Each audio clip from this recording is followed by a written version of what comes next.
Hello everyone, welcome to Synth Geekery, episode 203. Got a lot to get through even this week. Still leftover stuff from Superbooth. Probably another 20 or so products to get through. And I did leave a couple off only because I just think some of the manufacturers had a few grabs at the same gear, and they've, we've already sort of had a chat to them about it before and stuff like that. So we'll get through those, and I want to try and sort of do the same thing as we did last week, where we breeze through the products. So I've got a lot of things going on right now. My head's turning there. I've got like people joining on StreamYard. Just remember too, the link for StreamYard is I'll just post it in again into the chat. It is right there. If you want to join us on StreamYard, it's free to join. All you need is some sort of device that has a camera and a browser, and you're in. What else can we tell you? We are going to do a price watch this week, and we're also we've got our standard segment of funny side as well. So we're going to get through that. Couple of quick things, as I always say. Big thank you to. We should do the thank yous first because I forgot to do them last week. Let's do a big thank you to these people. It's a very, very small list, so that's why it's a huge thank you. So we've got a few on Patreon. This is how you can support me. We've got and our channel members, which is just here on the YouTube, so you would know all of these people. So a big thank you to those guys. And we've got 3 people here already, and I think we've got a couple coming in via StreamYard. We'll get to those in a sec, hopefully. And I think hopefully Andy will come from San Fran, from the Valley area or whatever it is called, the Bay area or something he calls it. Anyway, so who do we start with? Darren, we'll start with you because, not that you're the oldest, but you're the longest serving. Okay, Ian, you need to just move a little bit to the... Yeah, Ian. Yeah. No, I'm not saying that. How's that? Yeah, that's okay. I can't see. We'll get to you in a second. Yeah. To the left. How'd your week been, Darren? Yeah, good day. We've been away for a few days, so it's been nice. Been very, very warm, nice and sunny. And I did a track for tomorrow. You've got to watch because it's basically some holiday footage. So you can all see that, and it's Techno Drive, so that gives you a clue on the footage I was taking for tomorrow. So if you like your techno or a bit and like video, it's not a psychedelic thing. It's some nice scenery. So watch that video tomorrow. Other Fantastic. than that, not done anything else. Tell a lie, I'm still working on live stuff for future days. How many lorries worth is it this week? I've cut it down by 1 lorry, Andy.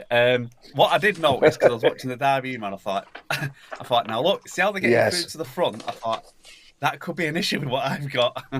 So, I'm still working on it, but I'm also doing, because I've found out that, I think Jim Glue had the same, and maybe a few others, that the music I do and the albums I create is not quite as easy, obviously, to recreate back down into live as the album is on the gear. So I'm sort of partly rewriting stuff.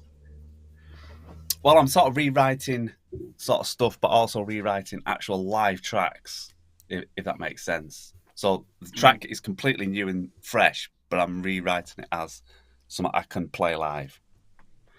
Yeah, because I can't play, don't forget. So it's got to be playable, but it's also got to. I don't know. I get too many ideas. That's the problem, and I can't control myself when I get these ideas because I was thinking. I've watched EMOMs and things. I think, oh, that's great. I like that. I like the sound. And I thought, oh, but I need to make it a bit more. I don't know, entertaining. And then I go off on a complete tangent, and I'm like, say, I'm at Wembley Stadium with, loads of gear and screens and everything. I think, remember, Darren, you've got 15 minutes.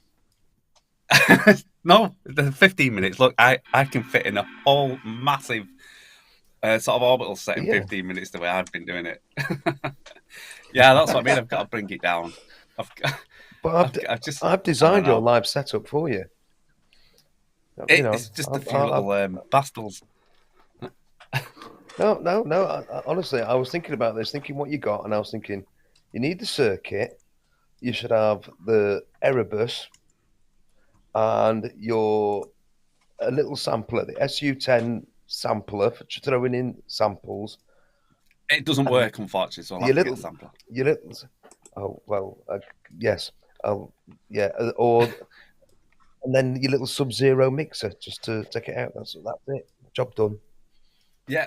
Well, I'll get back to you on that. I'll actually, because I need to sort of know that sort of the stuff from your kit to whatever is in house. Anyway, this is another topic, isn't it? This is a whole. Yeah, I was going to say, this is a whole topic. Sorry. I'll speak to you about that again. On playing live. Yeah. Yes. Indeed. All right, we'll go to right. Next anyway, person. That's me. Watch my video tomorrow because it's got holiday footage in it. And it's a techno track. Okay, over to whoever's next. Next person we can do is Ian because he was adjusting his camera. Look at that. It worked. Yeah. I've actually come in on the iPad because we literally just before we went live, we've had a power because we are in East Yorkshire, and for some reason, my studio didn't come back. But I'll switch over to the proper Mac if I get all working. You might need to because you're kind of glitchy on this. All right. Well, I'll do my bit and then I'll come out and go back in again. We released Mo's album Blueprint on Monday, which is doing really well. Spent preparing for my gig at Whitby on Thursday, which was we stayed over because the road to Whitby is not the best road in the world, and it was is a really good night. They did. I've become a member of the Wavelength Club. Ooh, it's a the few badges. Wow. Yeah, magazines, all sorts of. They're really. It was a really good night. It's not an EMOM. There was 3 acts on. We all had half an hour, 45 minutes. They like you to do it with visuals, so I did a half-hour film to play along with, and which I have filmed everything as well, so it'll be up on the YouTube channel at some time in the future. But really good night, So that's it really. And what I'll do is I'll drop out and come back in again. All right. Well, if you can do that, it'd be awesome. Okay. Right. All right. Next person on the list to say hello to is Mr. Andrew Brooks. Hello, everyone. Hello, everyone. They don't answer in chat. It's funny. So that was muted.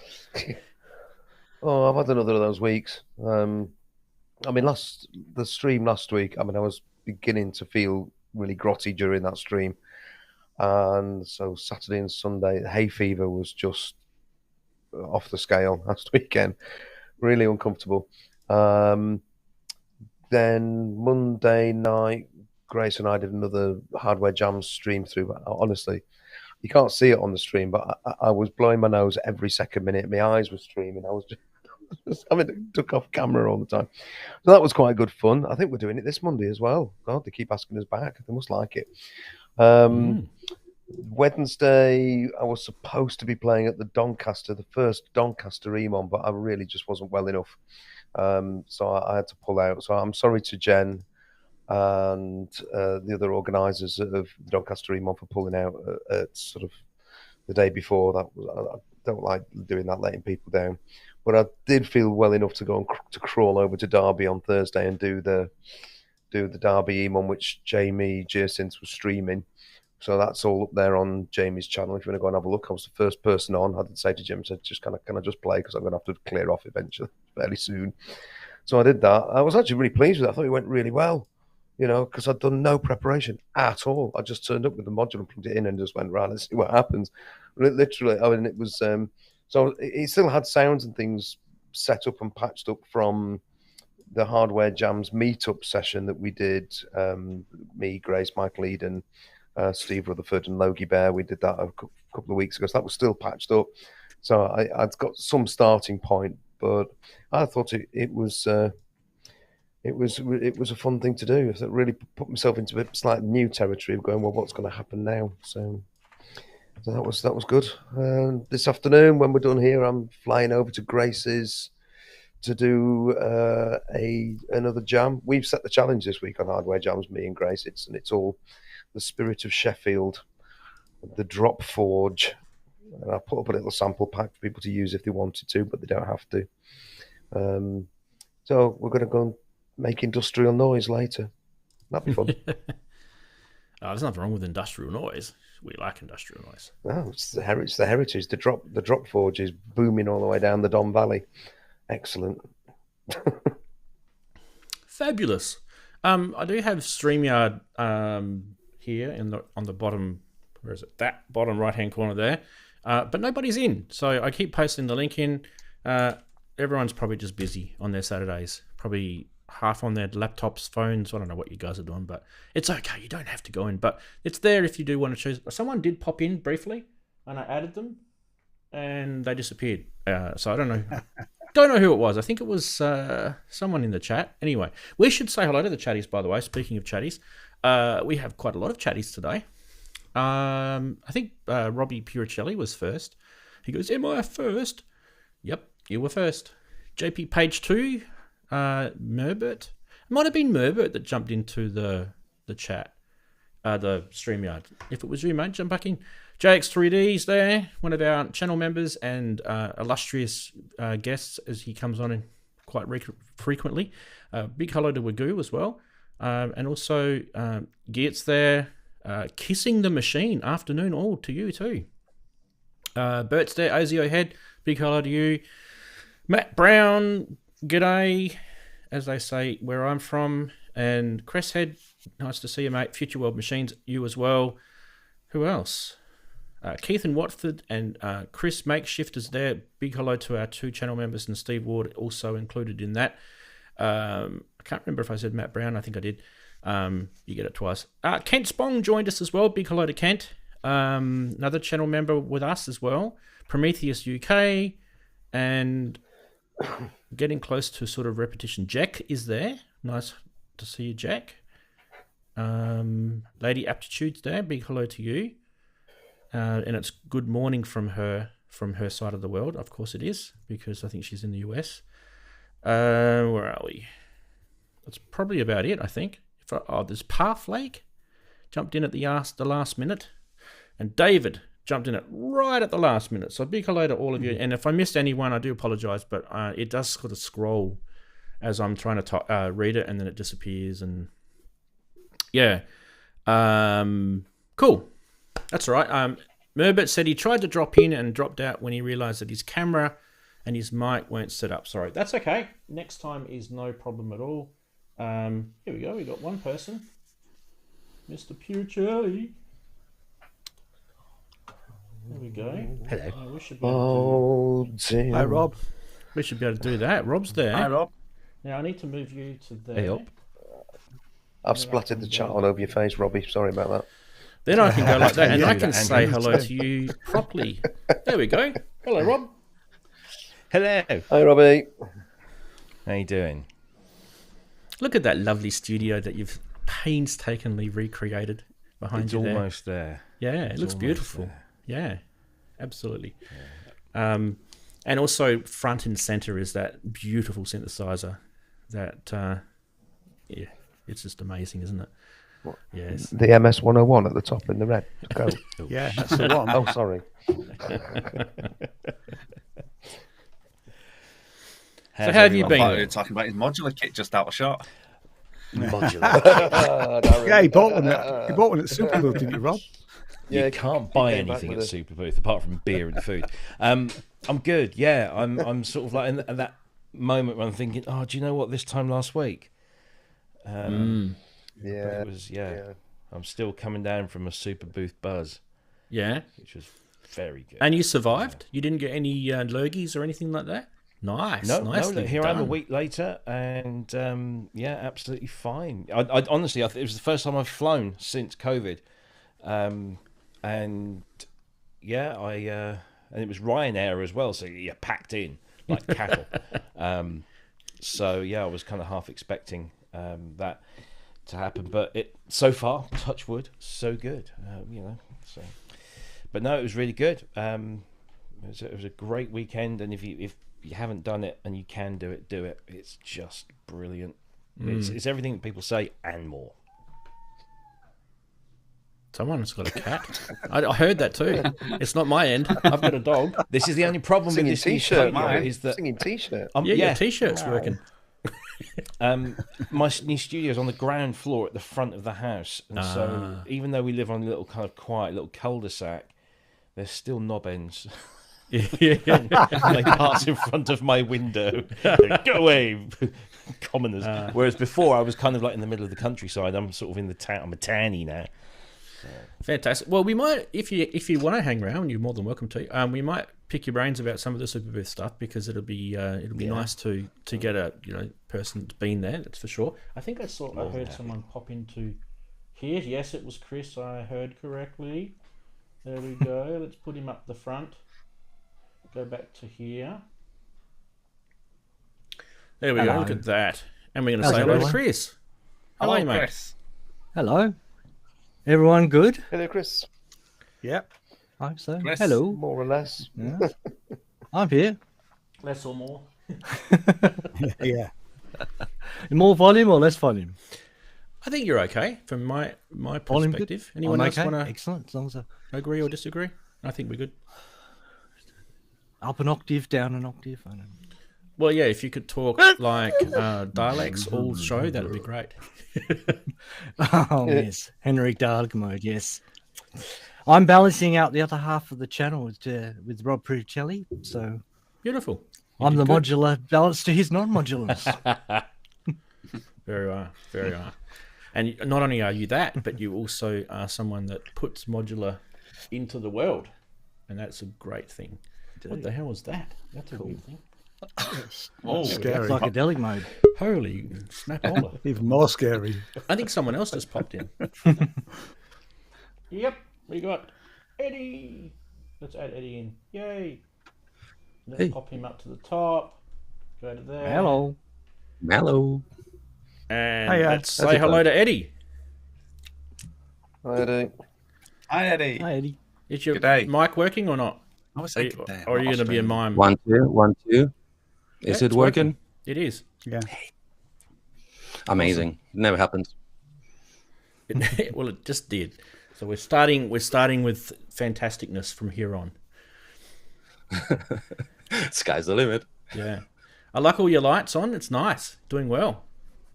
Oh, thank you. Got everything That's flashing the same away. thing. Oh, I can put it slower or turn it off. No, Just let me leave know. it. Leave it. It's fantastic. I always forget to turn mine on. I'm just a cheapskate. I use the sun. They're on because the Christmas Free, LED light. That's why they basically take barely any. They don't use any. They don't use any power really, do they? They're pretty good. We got those. No, but we never really get sun, so I'm letting that in. We got those Christmas ones that you buy, and they're LEDs, and they've got the little solar panel, and they recharge. I mean, I don't know if it would work in the UK, but in Australia they work beautifully because you just leave them out all day, they recharge, and then at night they automatically switch on and dance around. And they just have this a little tiny little rechargeable battery in them. It's tiny, and they last all night. It's brilliant. So LEDs are. If you ever wonder, if your wife comes in and goes, "Oh, you've got to turn those lights off," you've got to then say to her, "No, they don't take any power at all because Rand said it." In that subject, did anybody watch the video that Molten Modular or Molten? What's the new name? Robin Vincent did Vincent, about- Module. because of the increase of power in UK. He did a whole video about how much does his studio take, turn it on, turn it off, measuring everything. I couldn't believe how little power the synths actually take for all the heat they give back. It's like, what? They're real efficient heaters. Probably not a good thing here, but where you guys live in the winter, maybe good. Maybe. Oh good. yeah. All right. This- we should this room get never has the heating we should on. get stuck into the show, people. Starting with funny side. Oh, yeah. I missed that one. And here we go. Starting with this one. There's this was the the English edition because it's got the British pounds there. Yes, I think that's quite topical right now because we've had Superbooth and all these manufacturers are saying you can buy it now, and you're like looking at your bank account and you're going, no, I can't. I'd love to. Oh my God, but I can't. That just touched home. Yes. I'm still paying off my credit card, so bad luck if you want me to buy something from you, because it ain't happening. Next. Mum, can we have one of these? No, there is one of these at home. That's brilliant. I had that thing. That is a good one, isn't it? All right, what's next? Surprises. Oh, Volcangelis. You guys thought it was true. There it is. There's photographic evidence. How's that one, hey? Yeah, right. Heresy! That's heresy! You know he'd still be able to make the most amazing piece of music with that. He would. Of course. He would. Well, not anymore, but everyone would be buying Volcas more. Yeah. Anyway, and then Robbie, you sent this one in, and it made it because it's actually really bizarre, Robbie, because Darren and I were listening to Pet Shop Boys before the show, and we're talking about the albums, and here you are posting this in Discord, and I'm like, oh my God, if only he knew. Do you think he could have seen them and heard what we were saying? He would have. He wouldn't have. Pet Shop Boys tuned in today because there's a big special in the UK tonight on TV. Oh, okay. Boys, so yeah. So I won't get to see it because we're not in the UK. Boo hoo. I think that's it. Favorite, please, people. Battleships. BCS3. I'm going for the game. Yeah. Battleships. Pet Shop Boys. What about Chatties? Chatties, tell us your favourite. Pet Shop Boys. That's what we're talking about. Oh, Keith likes the Volcangelis. Yes, that's Volcangelis. Half the world says jealous and half the world says gelis. So half the world is wrong. Brooksy, you could probably correct us on the Greek pronunciation. Oh, please do. Please it's probably do. gelis, isn't it? I'm not so sure about the Greek. I've always said Gallus, though. But yeah, with you on that one, Robbie. Vangelis. I think jealous has that connotation sound to it. I just don't like it. But yeah. A better question: where's the accent? Where's the stress on? Is it Vangelis? Vangelis? Vangelis? I think it's just it's penultimate syllable. Yeah, I think it's all equal. So it's Vangelis. Typical Greek sort of stuff. It would be all sort of equal. Okay. In most Greek sort of things. I don't know. I've got a few Greek friends. They always correct me. For my whole life, we used to go to the fish and chip shops in the 80s, and they were owned by these Greek families, and they used to make the gyros, right? But as a kid, we used to call them gyros because it has an S on the end. Typical, stupid numpty Aussie not knowing how to pronounce stuff. And yeah, all my Greek friends are like, it's gyro. What are you talking about, you stupid? Anyway, have you guys ever had gyros? They're like kebabs. As in starting with a G? With a Y. So the G is... Oh, yes, because in Germany they were gyros. It was always gyros with a G. Some euros.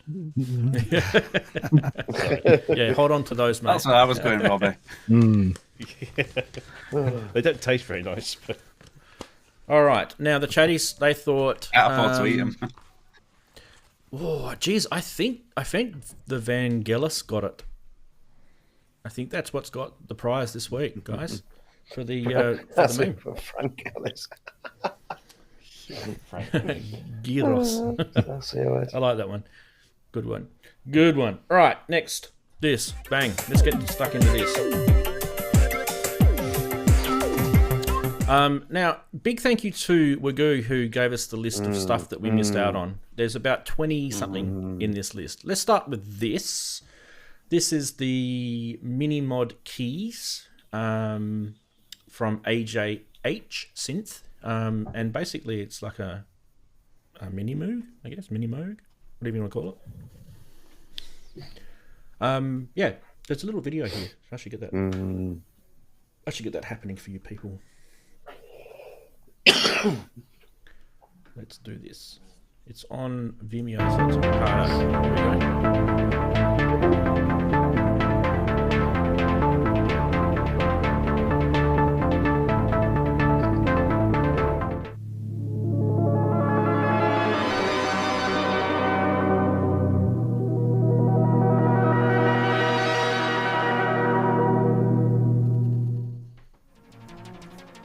basic AJH Synth MiniMod voice is now available as a complete system incorporated into a Nifty Keyz eurorack case and controller, along with a couple of additional and incredibly useful modules. This complete system provides the equivalent of a Minimoog, but in a eurorack modular format. In addition to housing 112 HP of modules, the controller also features an arpeggiator with various different modes, a built-in LFO, pitch bend and modulation wheels, basic polyphonic control of up to 4 voices, and a range of additional settings that can be turned on and off in conjunction with the function button. For our own exclusive package of the Nifty Keyz, we added custom American black walnut end cheeks, which are significantly thicker and give the complete system a bit more of a vintage look. It does look thicker. In addition to the classic configuration of 3 VCOs and transistor ladder filter, the system also comes with the Ring SM, which is a 5-channel Moog CP3 style mixer featuring a 3-input ring modulator and 2 sub-bass generators. Nice. And finally, the tap tempo voltage controlled LFO, which is a very complex modulation source where every function can be controlled by an external CV. Here are some sounds created with just this system on its own.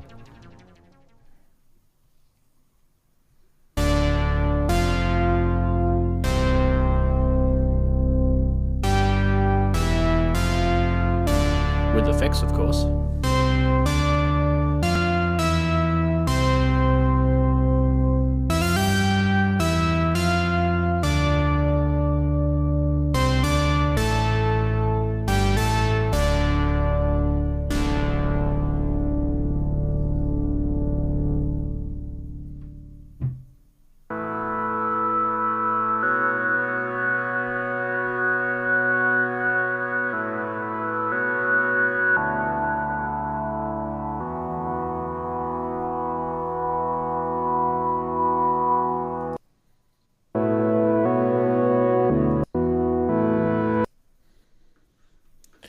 It's buffering.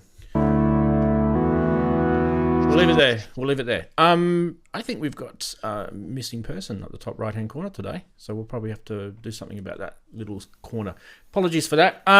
Okay, so everyone's seen the Nifty Keyz before. So the features that he was talking about with the Nifty Keyz is what the Nifty Keyz is, so we don't need to go there. But let's concentrate on those modules themselves.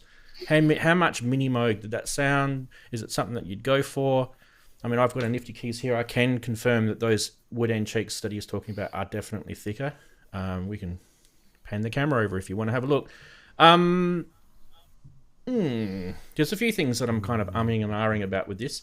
Price was $2,933. I think that's kind of been, it's probably some sort of pound price, and they've tried to convert it into US. It's about 1,400 quid. Yeah, with it's the about Nifty case? 1,400. Because I've got 2,933 from somewhere. Pounds. It's not US. that expensive. No, I'm sure I saw about 1,400. Because I was thinking about it. I could have cheerfully clicked pre-order on this. I thought, because I've always wanted AJH modules, and the Nifty Keyz has always appealed, and the thought of the two things together, just like, yeah, that's great. Match made in heaven. Brilliant, brilliant. Says it's £2,329, $2,933 US. Blimey, what was I looking at? Yeah. Well, anyway, so because it doesn't detract. It just enhances what I was going to say, really. Because first of all, if you're recreating a Minimoog using the AJH modules, which is what they were intended to do, that MiniMod series, a lot of people put them into the Waldorf case, which is of course monophonic, which works a treat. And then I was questioning, why would you put it into a Nifty Keyz, which is polyphonic? That you could play it polyphonically, but you need an awful lot more, a number of VCAs and VCFs to make it properly polyphonic. It would just be a paraphonic synth. So that's an odd thing to do. I thought that's a bit of a strange thing. And I just sort of scratched my head about this. And I started thinking, well, for that sort of money, if you want a paraphonic Moog, you'd be better off going out and buying a Matriarch, wouldn't you? It gives you an awful lot more functionality. really. And I honestly, from wanting to actually go out and almost pre-order it, and think, and I'll pay for it over time, to then going, I don't think this is as good an idea as I thought it was. It does. You've got room to put in squeeze in one or two other modules, but it would make much more sense to just go out and buy a Matriarch if you wanted that Moog sound with paraphony and a modular workflow. Tell me I'm wrong. You feel free to disagree. No, you're right. Just one thing, one detail, because in your comment, very well put, by the way, you made a comment that why did they went for the Nifty keys instead of the Waldorf? Am I missing something? Because I thought the Waldorf was out of production for good. It's gone. They don't make them anymore for a couple of years, and they will never make them again. Yeah, the Waldorf's not available. That would be the answer, to go for the Nifty keys, so they can have a fluent provision of them coming in. I think you're probably right with that, Eddie. That they exist and they can use them. Yeah, exactly, and they're being manufactured to higher standard continuously for the foreseeable future. So it's a good source of having that. And the Waldorf, you only can get them secondhand now. Yeah. If I'm not mistaken, it was obviously easier for AJH. It was probably an awful lot easier for AJH to team up with Nifty Keys and go, we'd like to do this, rather than themselves going through a whole manufacturing process of creating a key bed and case for those modules to go in. Because let's be honest, the Nifty case does exist, so why reinvent it, I suppose? But it's out of the wall, and it's cheaper because it gives you, for a little less than the Waldorf, it gives you extra things that the Waldorf didn't have. So, sorry, that was my only point. Fair point. It's valid. We can put chatties in there, because I don't think we like the chatties. I don't think Mr. Andy's coming. I will add to it. So I will add to that that those AJH modules do sound fantastic. I had a little sort of play and chatting to the guys at Synth Fest. They were there with a couple of cases of stuff, and it's really, really lovely. But it even for modular, it's high end. It's expensive stuff. An oscillator is 250 quid, and if you want that, you need 300. That's 750 just for the oscillators. It becomes really quite pricey.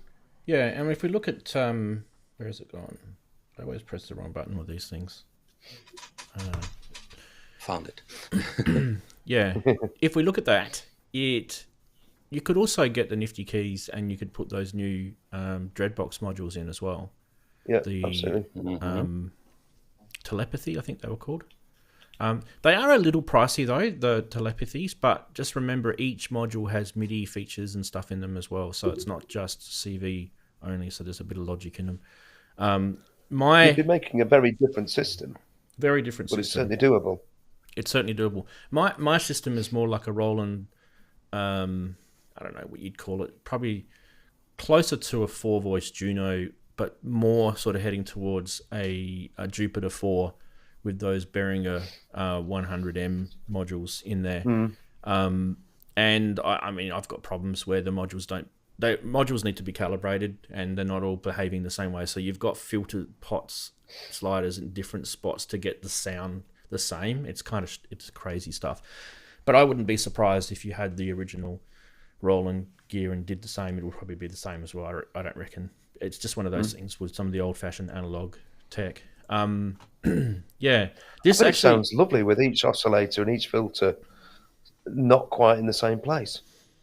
No, I bet that actually is a real. I mean, like the Oberheim 4-voice. You have to set each one of those up separately. Yeah, but one of the things that's a letdown with this is I can't see how that they've got this set up paraphonically. Well, I don't think they have. It's being played monophonically. Because you can see up the top, the Nifty Keys has got the 4 gates up the top and the 4 CVs, and they're just using the one.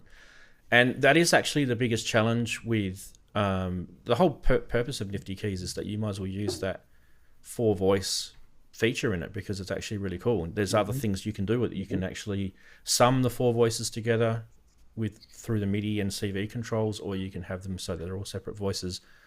And yeah, to me, if you've got 3 VCOs there, I would definitely have some sort of way that, I don't know, maybe a bit of logic in one of the modules where you get to choose between the two. That'd be nice. Just an option.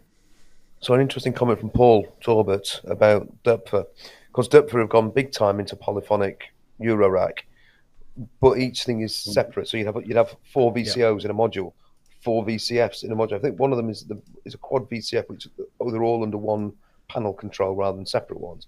Same with VCAs, envelopes. They've got them, so you don't need sort of 4 modules to put it in that rack, and you would have polyphonic. You know, and it's quite similar to the way you've done it with the Behringer 110s and stuff. So interesting concept, really. Different way. Yes, Ranz. Yes. Have you had that a while? Because I don't remember. Yeah, I got that used. I've had that for a while. I got it used. I haven't used it yet. I got it used and I haven't used it. I'm actually waiting on some of the other stuff to come in when I get some more money. Have you ordered the quad VCA and the? Oh, right. Haven't ordered anything. Got to pay my bill off first, and then I'll create a new bill. It's a vicious circle. Okay. God bless. We should go to the next. Boom, boom. Expander Mark II from Black Corporation. This I have looked at this stuff briefly, and so this is basically an FX module, isn't it? It's pretty crazy, this thing. So coming to a science fiction movie near you. Yeah. You know you're going to see this on the set of something, don't you? Oh yeah. Who wants to make a comment about this? Because I actually know very little about this. I'll be honest, I haven't had a chance to research this stuff. I can bring up their webpage, I guess. Was it a Superbooth, Robbie? It's Superbooth, yeah. I don't recall seeing this. It apparently was. Right. I don't know much about it, but I bet it's not cheap. It's $5,000. No. It's All not right. $5,000. And it's an effects unit rather than a synth. Yeah. Yeah. I'm going to sound really knowledgeable here, but I guarantee you I'm just reading from their website. Programmable stereo multi-effects processor. This is Mark II, so obviously they've got something like this before. It is, it's a reintroduction of the Expander. It's a revolutionary tabletop or 6U rack-mounted effects processor combining the magic of both analog and digital. A major revolutionary leap from our original Expander. The Mark II contains multi-effects processing to new heights, boasting the incredible flexible effects systems that covers everything from reverb and delay to modulation and overdrive and much more. It has line and high Z inputs. The Expander Mark II is perfect for a diverse range of music producers, synthesizer users, guitarists, blah, blah, blah, blah, blah, blah. It's got stereo and dual mono routings to offer a range of connections, and each channel having its own distinct effects chain.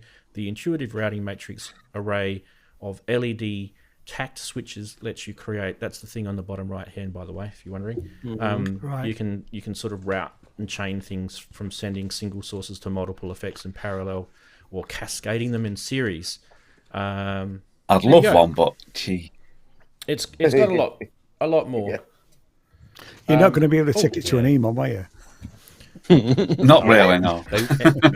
I've just dropped it. Oh, bugger. Andy's Not without a roadie. Hey, that's what I'll need anyway. No, it's right, it's that big. You carry that.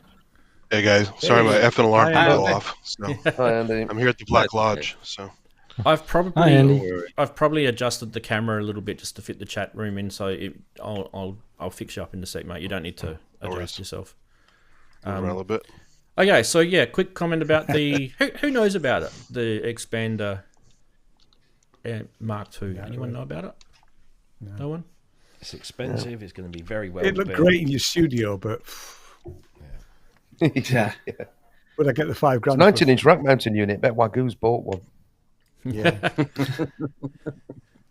Well, we can always check the Not chat. just that, but if I'm getting that for the studio, my studio must be looking good to start with. yeah. It's a lot of Malula bars, isn't it? There's a lot of money for that. Someone will want it. Ty will probably buy it. Yeah, exactly. It does have. Ty's not buying. Yeah. It does have Teenage Engineering PlayStation. Oh yeah. Oh, no. I was going to say it does have your standard effects, chorus and phases, and things like that. But it does have a resonator, an overdrive, an LFO. So there's got some other bits and pieces in it. I think it's kind of interesting. That's probably put. I like the hands-on element of it. It'd be great to play with it, never go with it. Sure. All those sort of slider pots and mess around with it and just, mangle stuff. I'd like to mangle stuff. A little with OLED screen there. You could achieve this with your guitar pedals. Exactly, you could. Yeah, you could. For a lot less. Yeah. Well, I wouldn't know about that, because if you wait in that assortment, the quality of the effects, the routing matrix, because that having it standalone, even I find it every single time extremely expensive. The probably patch saving of that unit and the whole build quality, you might not be able to reach that high with pedals on a tabletop. I don't know. Have you seen the routing matrix in a DeepMind 12? Nope. Pretty decent for a Behringer synth. Not going to lie. You can do stuff like that in a DeepMind 12. To my knowledge, the only problem with the big B products is not what they do or how good they do it, is for how long they do it. That's the only big problem. It's like that with a lot of manufacturers. I mean, Roland have abandonware all over the place. Yeah, but okay, you just named the devil on this subject, because they used to, but they didn't, but then they went back to, but they then didn't again. It's like they don't get their consistency up to this task. Roland, I mean, I think you take that risk with anyone. I mean, even Eurorack. But the thing is, what is my experience is that if they break way sooner than anybody else. If they don't break, they take as long as anybody else to break. But you have always that Damocles sword on the neck that it might break the next month. Black corporations build quality. If you get their stuff built by them, it's pretty decent. It's pretty decent. I'm sure I've got a module that. from there.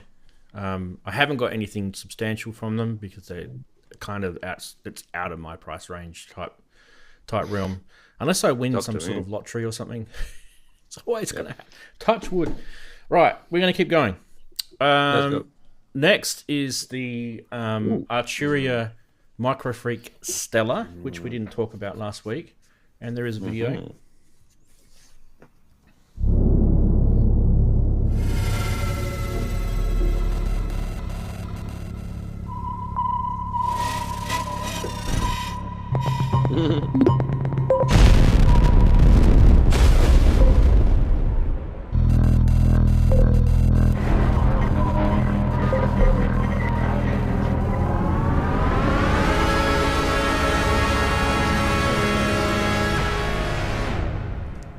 That is a friggin' cool video, hey. I just like how some people go to the effort to do a video. By the way, they didn't tell us much about it. It's $399. There is a firmware update for the Microfreak as well. Now, Robbie, I know you know a little bit about this, don't you? Yeah. Okay. It's brilliant. It's pound for pound. I'd say it's one of the most impressive synthesizers on the market, and I'm talking all synthesizers, because for shy of £400, you're getting a multi-oscillator synthesizer with a poly aftertouch keyboard, and now it's got sample input and granular and all of this other stuff on top of the stuff that was already packed in there, the vocoder and stuff. I mean, what it does for the money is nothing short of miraculous, and they keep updating it, and it's free. So if you've got a Microfreak, whether it's the original or the white one or now this new Stellar edition, it's like, how much are you getting for your money? It's absolutely insanely ridiculous and brilliant. Hats off to them. And it's, I had a go with the sampling feature in the booth, which I have to say Arturia's booth was not as impressive as I'd hoped it would be. It was nice, I mean, but there was nothing in there apart from this new firmware in the Microfreak that I hadn't played with already and messed around with. In fact, the most interesting thing in the Arturia room was Norand, who was sharing some space with them. I don't know if you talked about that yesterday or last week, the Norand Mono Mark II, which is an incredible bit of kit. But anyway, back to Arturia. Yeah, it's great fun. And if you haven't got one of these in your Sonic arsenal, you need one, because you will not be sorry for the amount of money you spend and the amount of synth you get. It's just crazy. Yeah, I mean, Prometheus just said you can get an OG on Amazon for under 300 quid. You just buy the microphone, or just use one of your own microphones for the vocode, and then just update the firmware. Boom, there you go. That's nice. So that answers half of my my two questions. So this one only brings to the table the paint job that the original can't do. So basically, they've just released a limited edition version of the hardware. It's exactly the same inside as every other Microfreak. There's no difference at all. It's a very pretty Microfreak. Yeah, but the firmware will be available at the end of this month to every Microfreak user free of charge. So it doesn't. I've got a Mark II, the white one, the white face, should we call it? I've got one of those, and it will be exactly the same as the Stellar limited edition, but apart from the paint job. So if you want a new paint job, there you go. If not, no. I mean, it's very pretty. The other question would be, then. So now is it right now the only difference with the Mini-Freak polyphony? Is that the only one? Oh, there's a ton of differences between the Mini-Freak and the Microfreak. Different synthesizer. Apart from the fact that it uses the Freak oscillators, the Mini-Freak is. And what this does as well is for anybody that's invested in the Mini-Freak, know that synth is going to be looked after and supported and expanded upon for years to come. Because that's what Arturia do, and I will value. pound to a pinch of the brand stuff. Oh yeah, I guarantee you. I mean, we've already discussed the fact that the Mini-Freak has got 2 threaded holes hidden in the ventilation grill. What's coming for that? Yeah. Give me a cut up, goddammit. We'll know sooner or later. I mean, I have to say, if I hadn't have just bought the Roland S1, which hasn't arrived yet, I would have bought this. I don't care about the paint job. I think I'll have to try and find. Nice to find one second hand, actually, but I'm going to have to get one, aren't I? Yeah, just say yes, Ian. So, is this the new Microkorg? No, different beast completely. Does but as the Mini-Freak has value for money. The Mini-Freak has analog oscillators on it, doesn't it? Not oscillators, filters on it, doesn't it? Filters, analog filters, digital oscillators. Yeah. So it's kind of heading in that Novation Peak territory. The only word of warning is if you're like Jim Glue and you seem to conduct electricity completely different to everybody else, you might have a slightly different experience with the touch keyboard. Yeah, I'm not. I'm not fond of the. Careful, that's a real thing, yeah. It's not him making it up. I mean, every people have a different conductivity on the skin. Yeah. Make sure I just remember being in high school through and we had these nylon plastic chairs with the metal legs, and then we used to rub our little shoes on the carpet, and then you go and zap the elbow of your mate in front of you. It was the best. It was the best. Touch him on the ear. I used to do that at work. It used to really piss. Selling points. Used to really piss off the IT people when I did that to a computer and it rebooted. No wonder. You could have tried at you. I just wanted to get Andy. You were saying something. Yeah. Sorry. I was just saying, the touch keypad is one of the selling points because it's the Buchla easel style thing, and it's actually incredibly expressive. You can roll your fingers based on how much skin is touching for expression. Yeah. Also, you have to be careful with it because you can run it on a USB power bank. But like he was saying with Jim Glue and his touch, it's not as expressive when it's not grounded properly to an outlet. So if you run off a power bank, you're going to get different touch experiences in general. Oh, okay. There was a good stimming video on that many years ago when it first came out. We was talking about that with power banks and stuff. Does it like if you have to go stand near a 5G? So is it the same? Please don't go there. The same as this? Next to a or is it better than this? It's different because that's this metallic. It's more skin, like the easel. Right, because I don't like that keyboard. I use the instrument with that, and it's great with the instrument, but I would never use that because it doesn't. I mean, or the make noise products. That Sculpt is more like the Volkers, isn't it? I think the Sculpt is more like the Volkers, but I think the Microfreak is capacitant. Okay. Yeah, like the make noise stuff. They have the rose, not the Rosie. The what's it called? The pressure points also has that rolling thing. And the Renee sequencer also has the touch thing on it. So, more reason for you if you haven't got anybody wants a to give me a Microfreak. second hand one, I'm interested. Yeah, so one to Ian. If you haven't got one, probably a good time to buy one. They're worth keeping Robbie because said. they will keep upgrading it. Yeah, keep adding stuff. I don't know how much more just they like can fit in here. Well, they still have to crammed. add. Yeah, they have room. I think. I don't think those. The last one they added was the noise engineering oscillators, which are quite nice. But that I put a link in the chat for the new features coming, so there'll be nice features coming for it.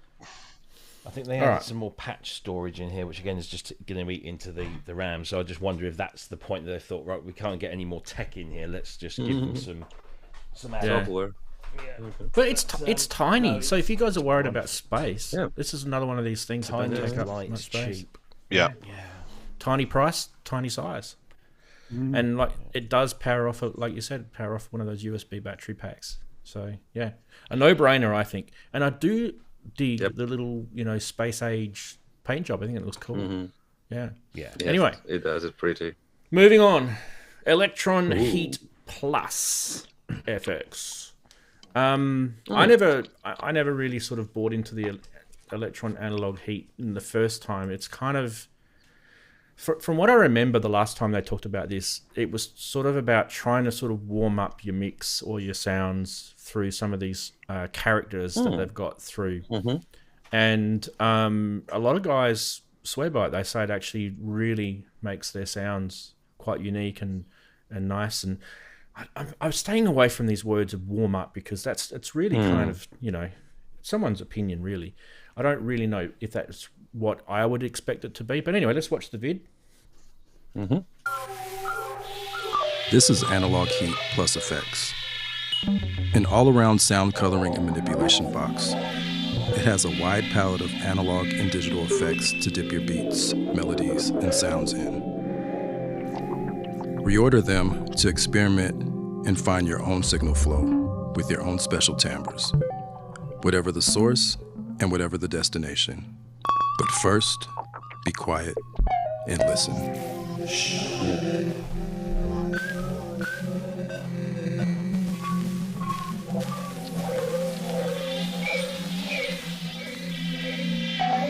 Analog Heat+FX builds upon what began with the previous versions of Analog Heat and takes it a step further into a universe of digital effects with a performative touch. On top of the 8 analog distortions, filters, and EQ, you also have reverb, delay, chorus, warble, sample rate reduction, and a bunch of others to experiment and have fun with. Analog Heat+FX has gone from set and forget to stay and play. All right, there we have it. $999 US. A little bit on the typical Elektron sort of price range. This is. That's what I thought when the first one came out. I thought, "Whoa, geez, I don't know about that, guys." People were buying them, so it's not about what I think. Yep, those who want it will get it, and I think Jim's already placed his order. Jim's pre-ordered. He wants one, doesn't he? That was his moist gusset moment at Superbooth. Are you serious? Oh my god! He's a complete. I think his entire EMOM rig is Elektron and then maybe a couple of other little things, but he's completely Mr. Elektron. He's going to hate 37 and an SH01A. He's going to hate me because Elektron stuff is cool. Quivering. I sold all my Elektron gear. All of it's gone. Flying the coop. It's not for everybody, is it? No. He bought into it. He understands it. He works for him. Yeah. Oh, I liked it. There's no doubt I totally get why people buy it. I liked it.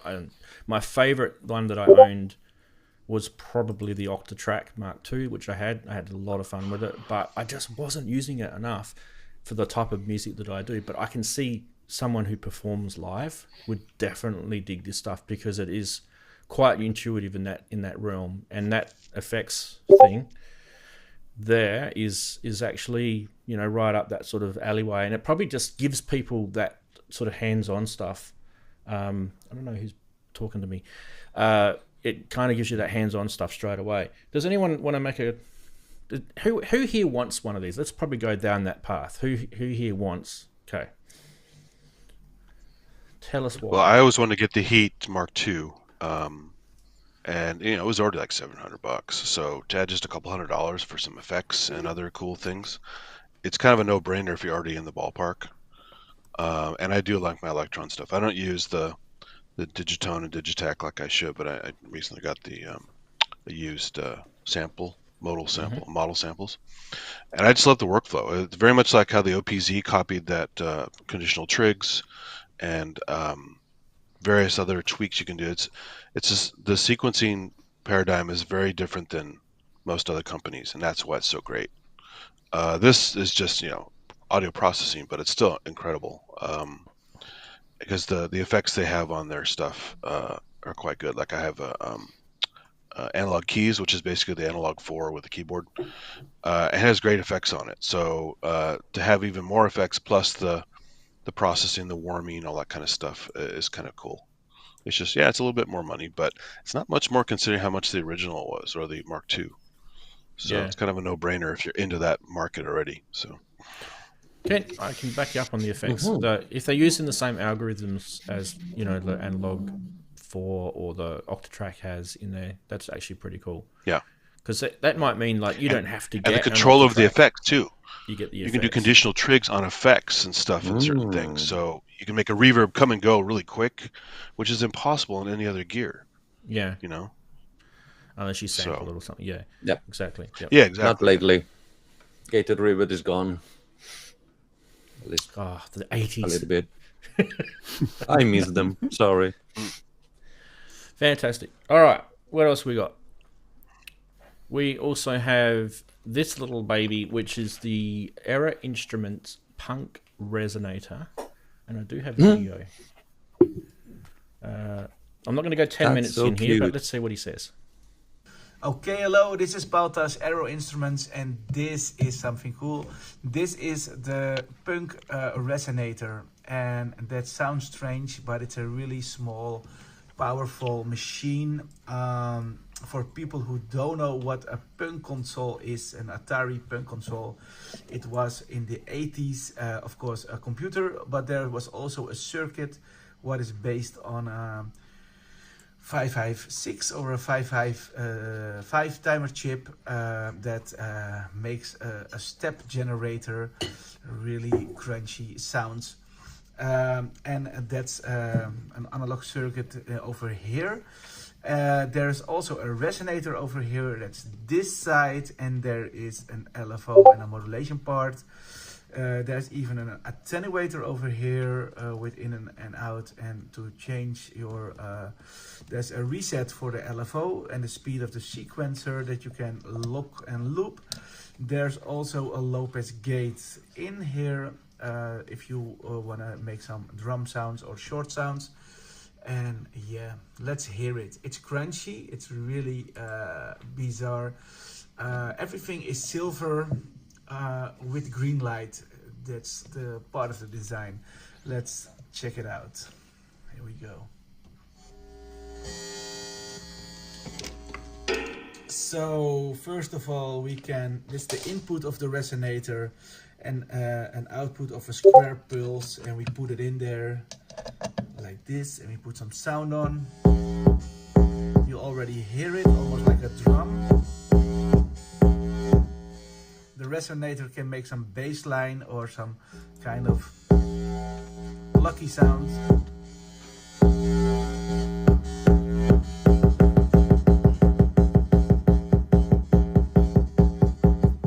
It works like this. It's the Princess engine, and that's one we also used in a lot of other things.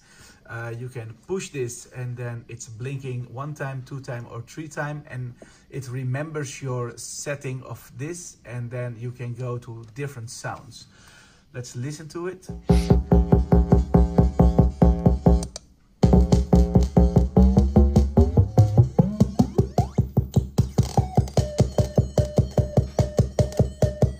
Really crunchy, the small sound behind it, that this is really why we're doing it for.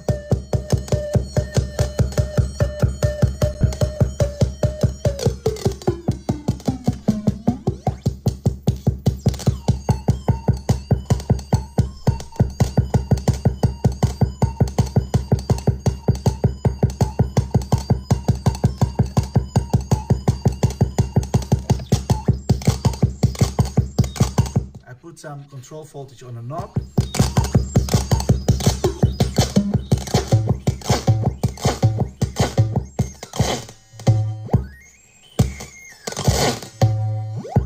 Really a mix between plunky sounds and really the sound of a sticker that you take away, like, I love it. All right, so I think we get the idea. It's kind of, this grungy sort of clickety. Got a very wobbly knob. Very wobbly knob. And I don't know what you guys thought, but I kind of felt like it's like if, when you've plugged your input into something and it's kind of like got a wobbly circuit on it, and you kind of, hang on a minute, just got to get that cable in the right spot before. It kind of felt like that. Maybe that's something that people want these days. I don't know. They may pay thousands of dollars for it. I can tell Robbie really wants it. Robbie's going to camp outside the factory and make that noise in no time for less than half the price. You can tell by the look on his face, he's really loving this, though. I love the Dutch accent. But no, what? I'm sorry. No, I hate to crap all over people's inventions and ingenuity, but this is a just have a pancake market, isn't it? Why? Isn't it? It's 275 euros. Market. Oh wow, is it? That's too much. Yeah. Oh, hang on, we got Chris wants to say Chris something. Chris is coming back. The Atari Punk, the old circuit that just won't die. They were actually Commodore guys. It's been around for. They were originally Commodore Atari, guys. Yeah. Yeah, no, but the Atari Punk circuit has been reproduced many DIY ways over the years. So every time it comes up, I always go, oh, not again. Here we go again. Here we go again. Having said that, I've never owned one and I've never really bothered to listen to how they sound, so I probably should shut up. Actually, being a 2600 fan, I had to get the module many years ago. I have a Punk module. It's pretty basic, but it does some nice, juicy, noisy, wacky Atari sounds. So, but it's not awesome. It's just fun, goofy stuff. It's just it's cheap, crunchy, bit-ratey stuff. That's what it is. Yeah, I mean, but if you get in the right sweet spot, you go, oh, I remember that game. Oh, I remember that game. Yeah. So, yeah, that's pretty. Darren would have enjoyed the wobbly knob, I reckon. That and it's part bench compatible. It is. Anyway, check out Error Instruments. By the way, everything that you're seeing again this week will be in the blog article. All links and everything to the websites, prices, all that sort of stuff will be in there. Next, we are going to keep scooting along. We've got Binary Energy Space Station now. Don't think I've got... Oh, yeah, I do have a video for this. Okay. I do have a video for it, but why is it not showing up here? Oh, yeah, here it is. Okay, cool. Now, I don't know if I'm going to get a copyright claim on this sucker because it doesn't seem to be their particular video, but let's live dangerously.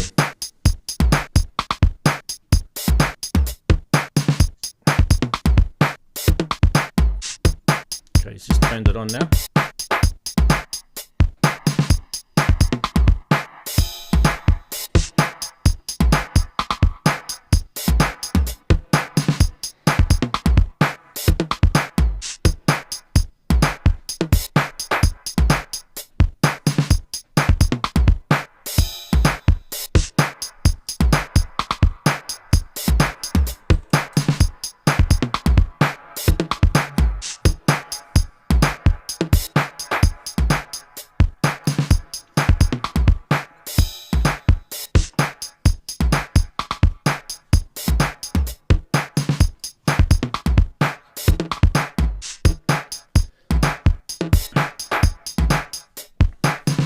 I'm just enjoying listening to the DMX. Boots and cats and boots and cats and boots and cats. Yeah. So a nice little effects unit. Let's go back to the graphic. There.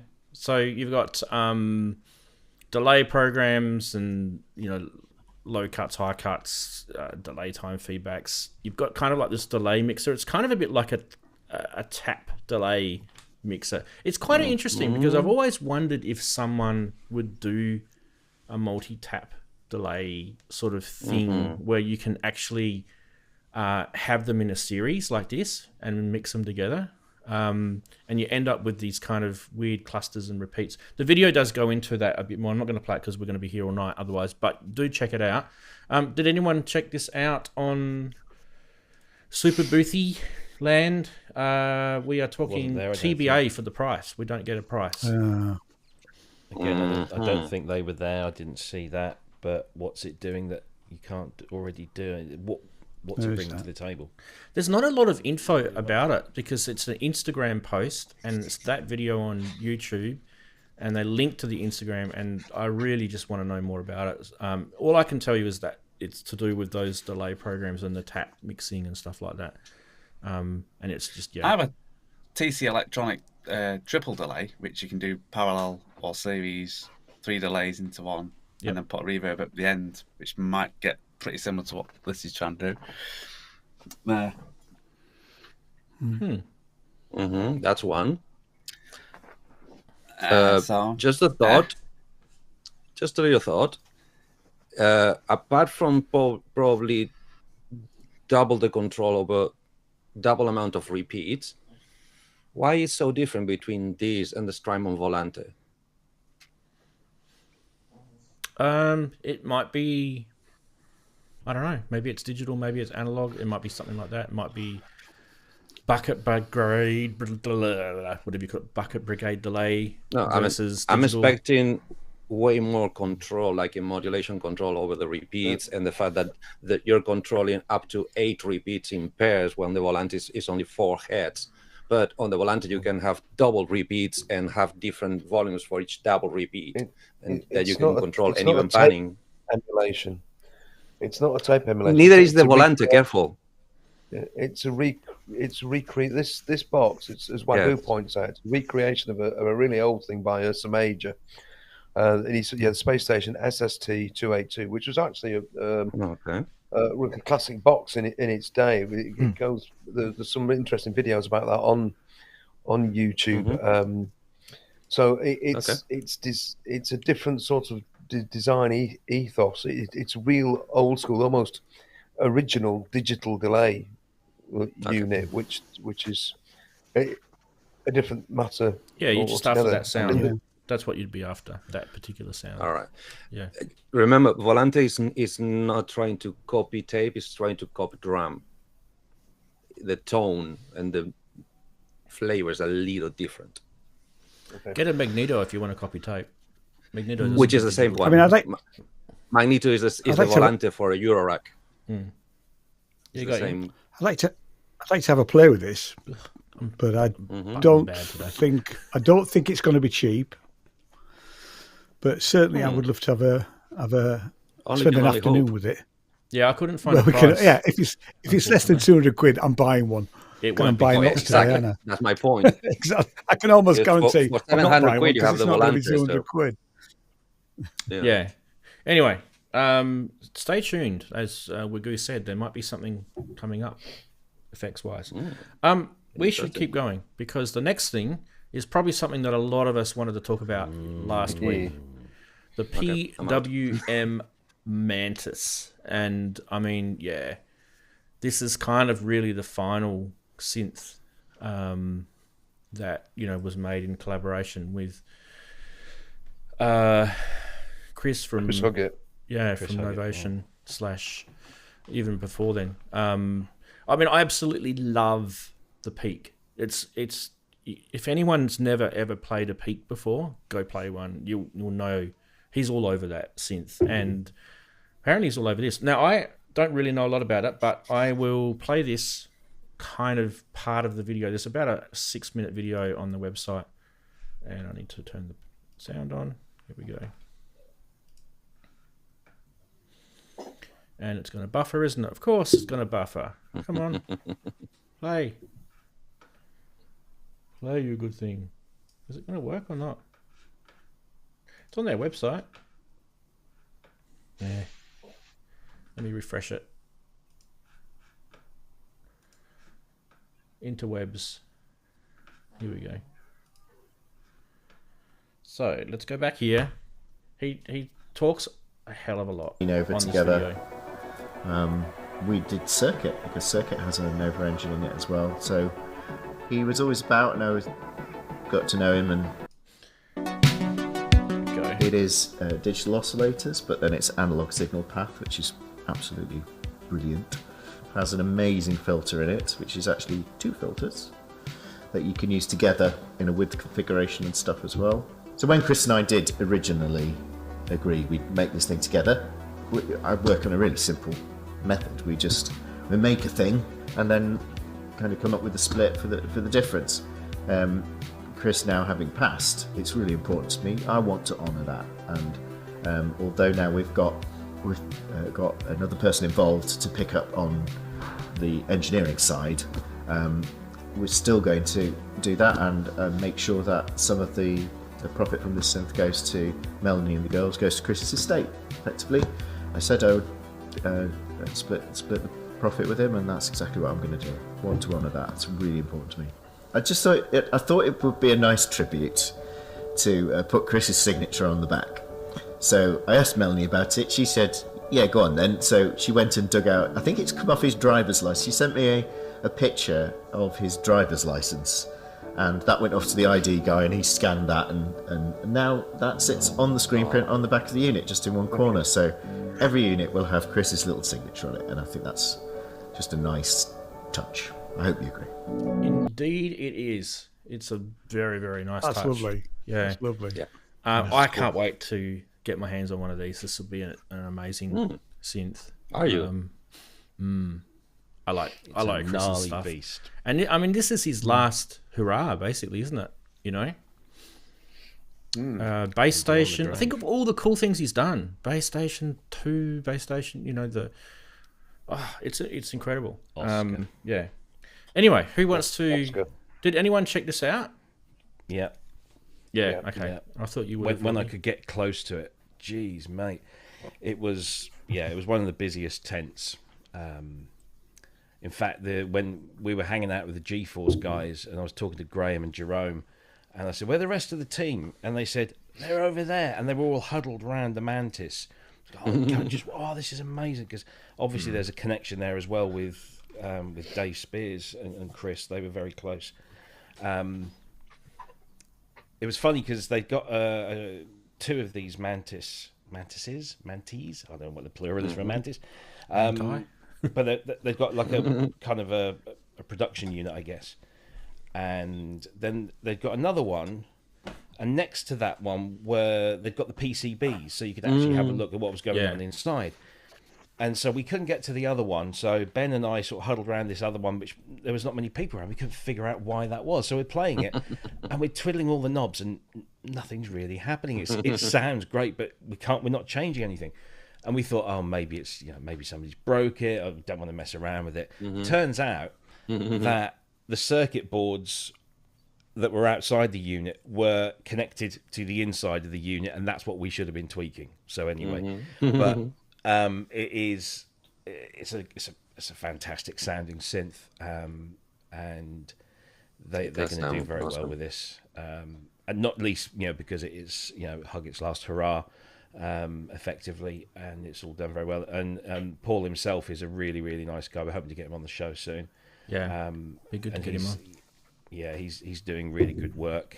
The Malevolent was very unique, and I didn't dislike it. I didn't sort of make me go, "Oh, I've got to have this." But it's still. But this, I think, is it's a real work of art, and it's odd. It looks like that minty green and black. It shouldn't work, but it kind of does. I like it, but it sounds amazing. It really does. It has a little bit of retro look to like your T-shirt, Robbie. Yeah. Yes, 1,349 by the way. 1,349 US is what? Which is not a bad. That's price pretty decent, isn't it? Yeah. Sorry, come again? $13.49 US. Okay. Yeah, Yeah, I reckon no, that's very good. nice. Who else one would get of the one? stars. Do you think?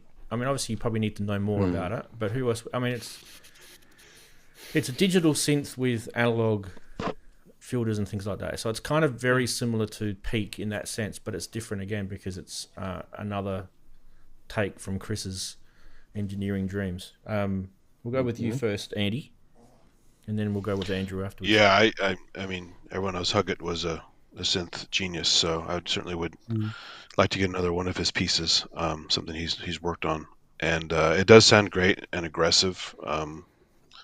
Same reason I still like the Venom, even though people hate the Venom. It has nothing to do with him, but I like some aggressive tones. And this is, I've only heard a few things from this new one, but just what I heard was immediately like, wow, that thing has some balls on it, right?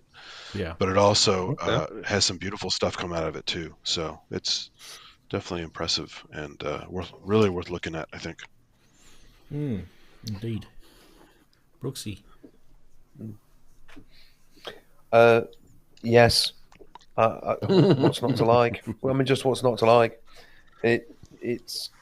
I've only heard what I've heard on the videos. I've never seen one in real life. All I can say is that Paul Whittington is a really lovely chap. He spoke to him at Gearfest last summer. Spent quite a long time chatting to him, actually. It was really lovely.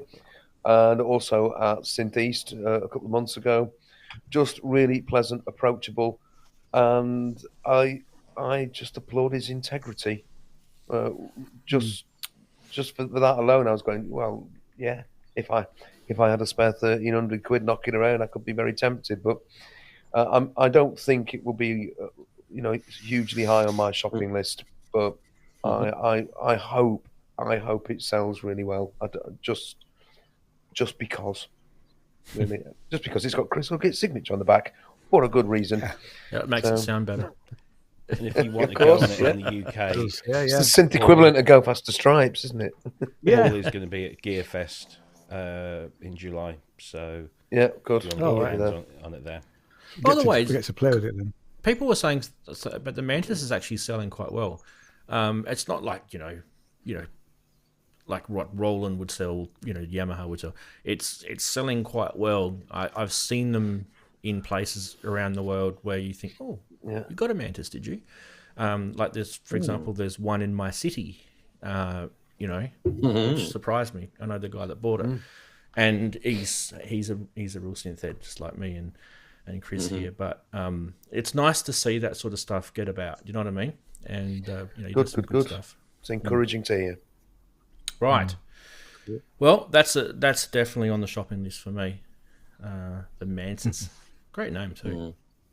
Yeah, I like the layout. I love the alignment of everything. The layout. I like the layout too. I think it's lovely. There's something quite really simplistic. Pleasingly symmetrical and yes, nicely ordered and very OCD is happy. Yes. I don't know how much of that would be Chris's touch. Okay. I mean, Chris would probably be more underneath, I would say. Yeah. But yeah, anyway. Let's move on to this. This is the Maya MD900. Is this the... Have I got the right one? No. Okay. Yes, this is the right one. Good. I don't have a video for this, so I'm just going to tell you guys what this is briefly. What's .at in terms of countries? Austria. Yeah, Wouldn't it's that probably be? Austria. No, yeah. Yeah, I'd say it's Austria. Yeah. Anyway, it's an extended virtual analog, or XVA, desktop synthesizer, if you're wondering. It's a polyphonic synth with multi-timbral in 4 parts. The polyphony is up to 16 voices, and it's shared by those multi-timbral parts. All of these parts have their own effects stack, with mod, delay, flanger, chorus, vibrato, reverb, tube amp, EQ, LP filter, dynamic limiter, stereo delay, and a bit more. The overall audio path is stereo. And where is it? We got 4 independent arpeggiators. Step sequencer is assigned to each of the 4 synth parts. The trigger sequencer may be built in, some of this translation is terrible, in transient sample player. A drum kit wave file, for example, can send triggers to MIDI out or USB DIN. Real aluminium case with real walnut sides. What else can I tell you? Anyway, price. I can tell you price. €3,450. What? Was this at Superbooth? Yeah, it was, and unfortunately, I didn't get to see it.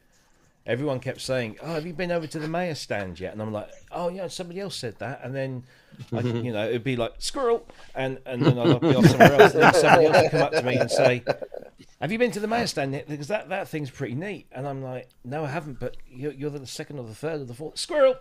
And that was it. And I never got to go there. So yeah, unfortunately, had a it's drinking just one of game, those things. You're always going to get sort of waylaid. But we covered this a while back, I think, on our show. I have seen it. I think too. it might have been last year. Yeah, when it was debuted. But now it's a thing. Now it's it's in production. Now it's real. But yeah. I can't tell you what it sounds like. I have not used it. But the one thing I would say is that if you're going to compare it, like price-wise to anything, you think if you paid £200 more in September, you'll get an Udo Super Gemini. Wow. Say no more. And then you mention the word Waldorf as well, or Waldorf if you want to say it properly. You can get any of those things for that price as well. Hey Kent, Henrik's friend got a video. I'm sorry, Kent. Ranzee. Henrik's friend got a video of this. Did you not get that from him? It was a decent little video. Probably did, but I haven't had a chance to put it together. Okay. Limited. It was when he was wandering around. He had to chop it up to do that, but I saw it live. It was it's on his little channel. video of it. JX3D's channel. Go check it out. Yep. Yeah. Perfect. I'm pretty sure we've covered it before on the show. Brooksy, do you remember doing it? Darren, I think we've done this before, haven't we? Yeah. I think it's been updated and changed quite a lot. Yeah. Yeah.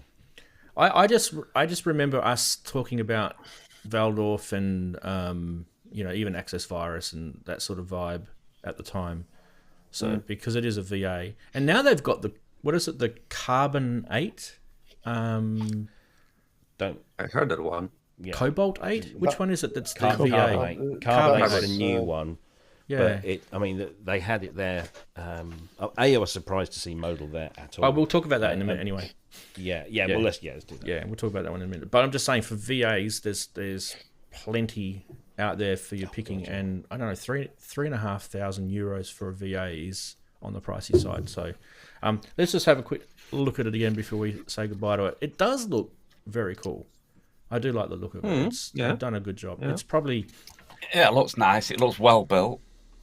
It's for that price you're expecting it to be. It's probably the same size as one of those things like the Isla S2400. It's probably like that.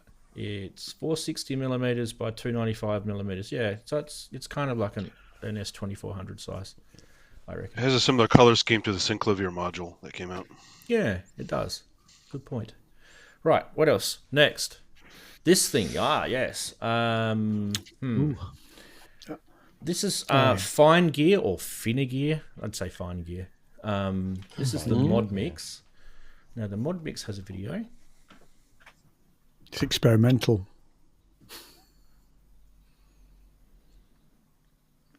Sound, please.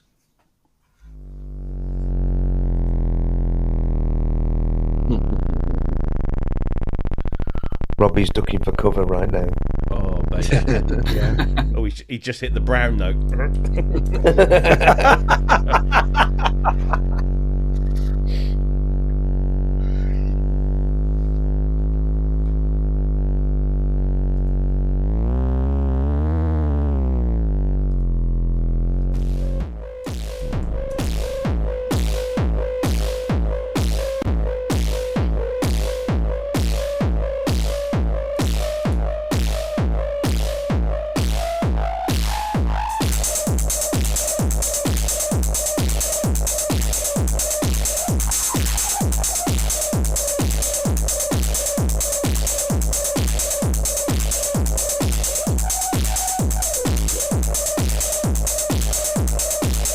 It's basically a mixing, CV controlled mixing console.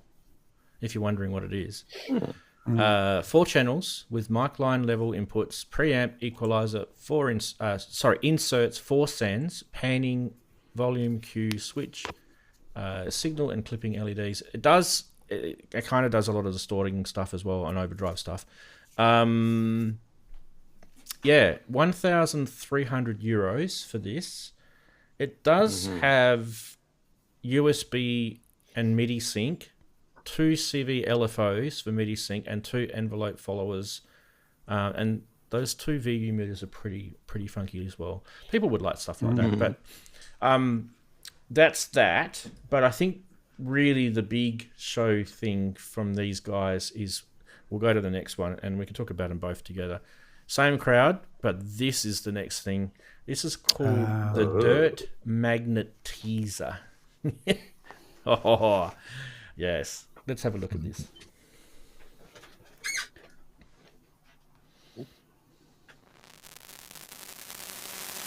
Not showing runs. You've got us. Yeah, you got it. The panel. Yay.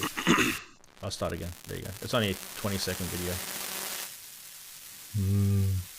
I did press the button. It just didn't want to work. Thanks, Akai, for your great buttons.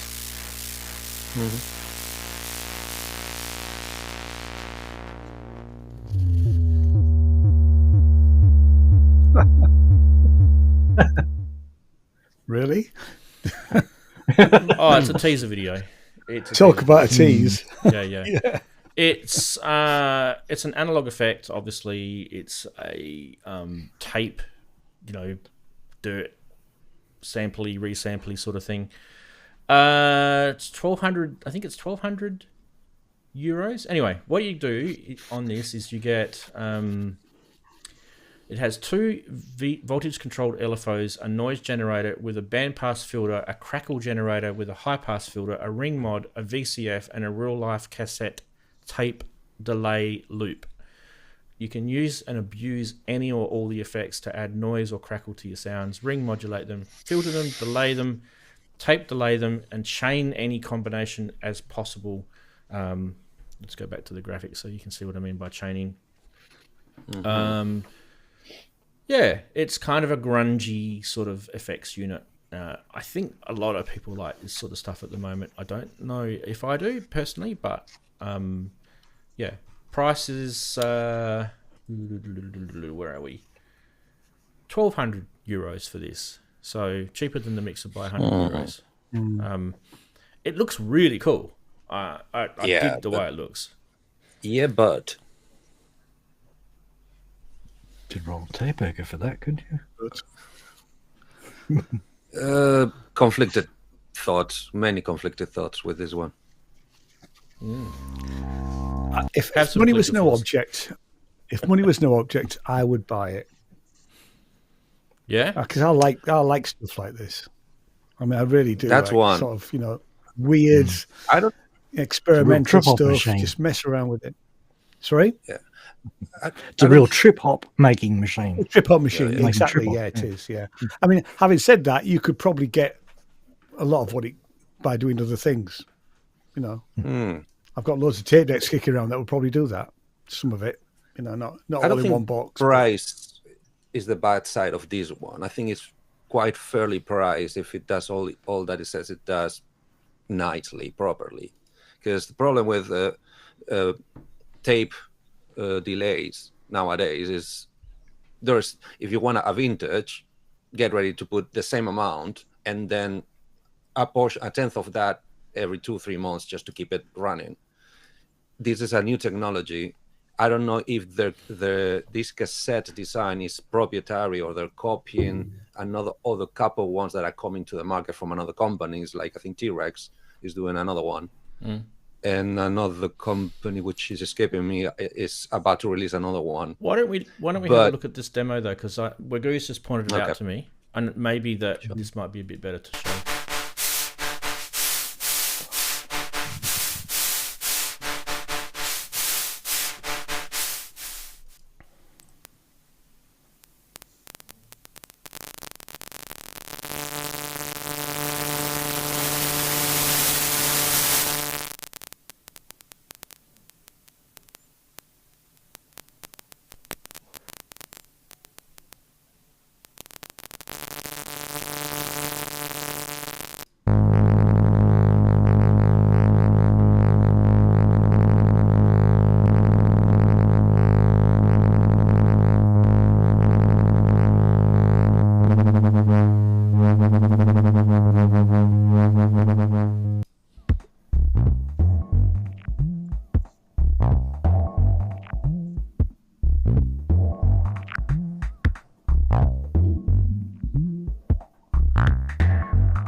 I think the magic with that would probably be getting the tape delay thing and then routing that through some of the other effects inside it, and then that would probably be where the magic is going to come with that. So I was kind of hoping that the demo would show more of that.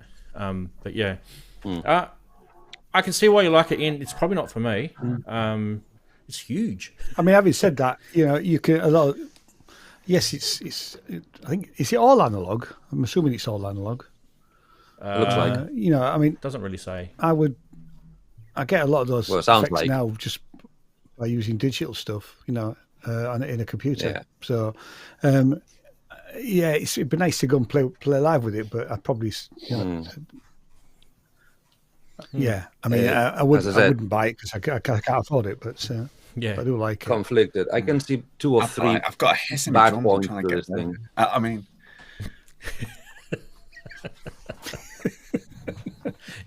I'd spend more time trying to get rid of the noise, not realising it. I have to say, the cassette delay was really dirty, and I would be thinking, hang on a minute, I need to clean that up a bit. It was really dirty. I think I've got rid of the clicks, pops, and hisses. Oh, where's the effect gone? But that's exactly the strength of this unit. Is everything or some people hated about tape technology, all of the mistakes in one box. You have them all. They're there at your disposition, and probably you might be able to control them and modulate them. I don't know.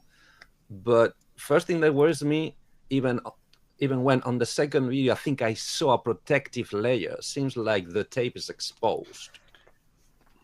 That worries me. Oops, my tape snapped. No, I think it's the like one I saw didn't have. It had a cover on. It's a plastic cover over it. It's like that for a reason, so that if you do need to replace that's the best thing tape. about it for me. I love watching that. I love watching. When I used to play in the band, the guitarist had a copycat, and it was sat next to me. I was going to mention the Watkins. And I used to I'd be like this, and that's just brilliant. How does it not get tangled? What the fuck's going on there? It's great. I love it. It does get tangled though, Robbie. Sorry, I mean, you asked. Sorry, go Eddie. Go Eddie. So, one of to me the big selling point is the tape delay, because tape delays are very expensive. Blah blah blah blah. Exposed tape.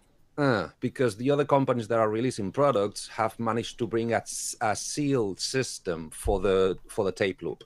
It's just like I said, you can swap them instantly if it breaks in the middle of a gig. That one doesn't look that easy to change around. Second, it's monohead. It's monohead. It's grand and a beat for a lot of very nice noise generating things, plus a tape delay with monohead. You can get, for the same amount, multi-head or multi-head emulation. So, conflicted. I'm conflicted. Maybe that gives them room to bring out but you still an upgrade. Dirtmagnet version Mark II with the stereo or something. Yeah. Version. No. I don't mean monophonic head. It's one single repeat. Yeah. You can. I know you can do if you have rhythms. multiple heads. Yeah, I know what you're saying.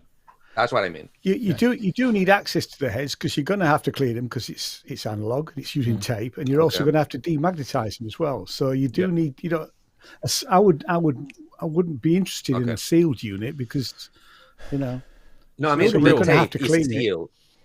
You can do the tape with people. Yeah. There's a resurgence in reel-to-reel technology as well. Like how you guys were talking about vinyl before. Well, there's a resurgence in reel-to-reel. And I've got one you could definitely do with reel-to-reel. The other stuff you can do with Eurorack modules. Some synths have got stuff like that in it. Some grungy, crackly, 8-bitty sort of stuff is in those. So I definitely think it's a cool thing if that's what you want in one box. But I think it's another one of these things which you could probably do with many things, and you could slowly build it up. Oh yeah.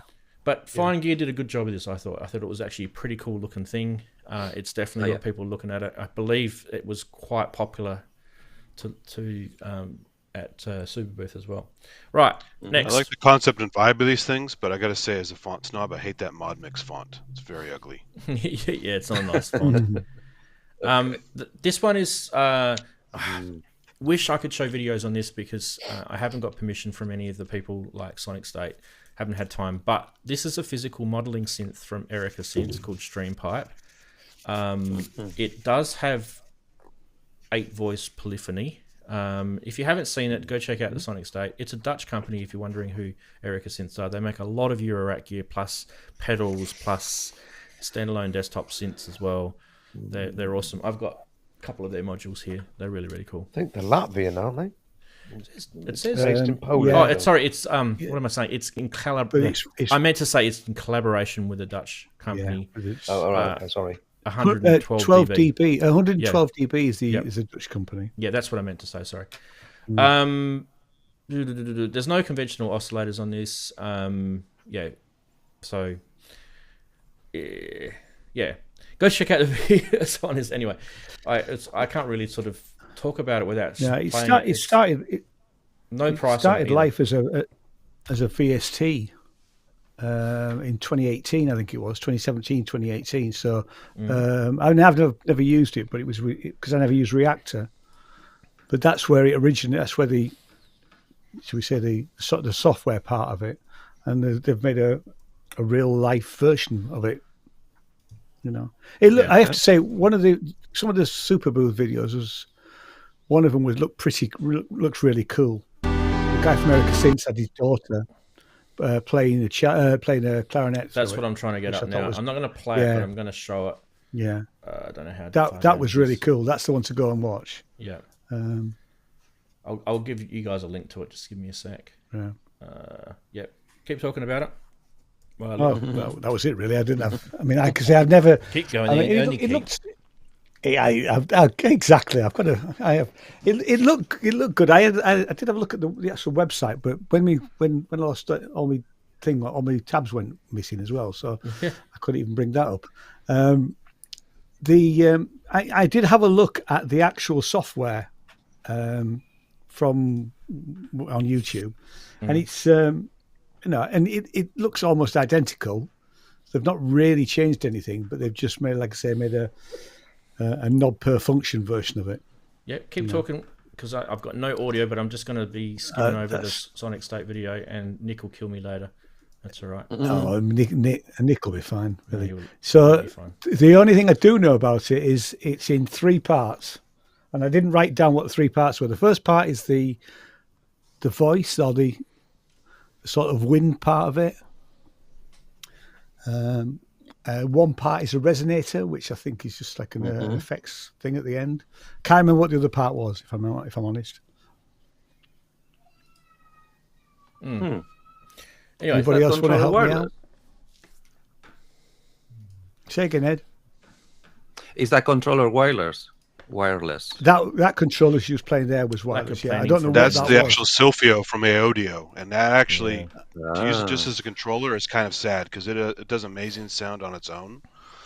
Okay. But this is a cool demo. I think it wasn't 100% finished, right? Because his demo is pretty sparse. But that Silphio by itself is killer. So just to use it as a controller is kind of unfortunate. But but this is a cool product. Well, not when you're promoting your own product, is it? An acoustic clarinet first was linked to it, and then she played that. So she played two bits in the actual video. Oh, she did. I didn't see the whole video. So, yeah, I couldn't tell. I mean, I'm assuming that was just being used as a controller, because I couldn't quite tell whether it was generating any sounds itself. Because the patches on that are physically modeled, just like the Anima Phi and the Anima Omega. Yeah. So. Yep. So. But physical modeling is something I don't know a lot about, so I'll leave you guys to chat about it. No, it's fine. It's Robbie? Good stuff, but yeah, physical modeling, Robbie. They should I mean, you could say that if you're synthesizing a flute patch, that's quite an easy patch to synthesize, but it had a slightly better element of realism, I suppose you would expect, because of the breathiness. The problem we have with synthesizers recreating sort of acoustic instruments is things like the growl that you might get on a saxophone or that sort of thing. Now, whether this synth can do that, because you might have somebody blowing, I don't know. Yeah. Well, do you guys remember that show that we did? I think it might have been last year or earlier this year, where we were trying to create the flute sound on Eurorack with noise and oscillators and things like that, and just how much flapping about we were trying to do to get it, and it sounded naff. no matter how much we tried. It really did. Like, so physical modeling is actually a really cool thing if they can nail that sort of stuff. You know, I just remember. And considering the prophecy can do and the osmos and all those things, I would think they would make this about as good. Hopefully. So yeah, hopefully. Yeah. Be out I sometime just want next year, Erica I to think bring he a said. video out so we can share it with you guys. I want to know more about it. There's no information on their website about it yet. It's because it's probably the collaboration, so they've got to sort something out. It's still in prototype, I think he said. Right. Okay. Well, let's watch the space. We should move on. Next, Tasty Chips bringing out this thing called the GR Mega, which is a granular workstation. It's based on the previous one that they did. You guys, it's been around for a while, that one that they did before. It's a complete rewrite, they told me. Oh, they say that though, Robbie. They say that. They say it probably is. And they were, I mean, they've got them next to each other, and I was playing with the GR1, which is great fun, and then when I eventually could, because again, this was another one that they had a ton of people around, and you know, every time you went back to the stand hoping that they'd moved on, it just, it was, it really is a lot of fun. A lot of fun. Granular seems to be this thing again that it kind of comes and goes. It never kind of sticks around. But somebody comes up with something, and then all of a sudden, oh, hang on, there's granular, because Texture Lab from Sonicware was there as well, and that's a really cool thing. They do granular the best, I reckon.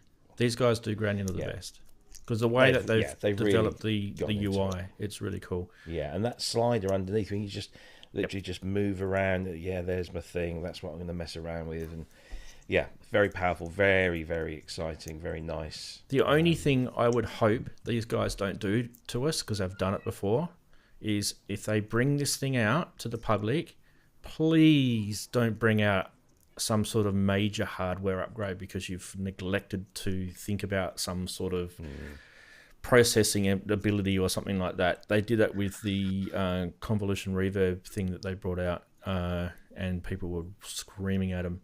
And they were charging people for the hardware upgrades as well. Anyway, 20 voice polyphony versus 11 on the GR1.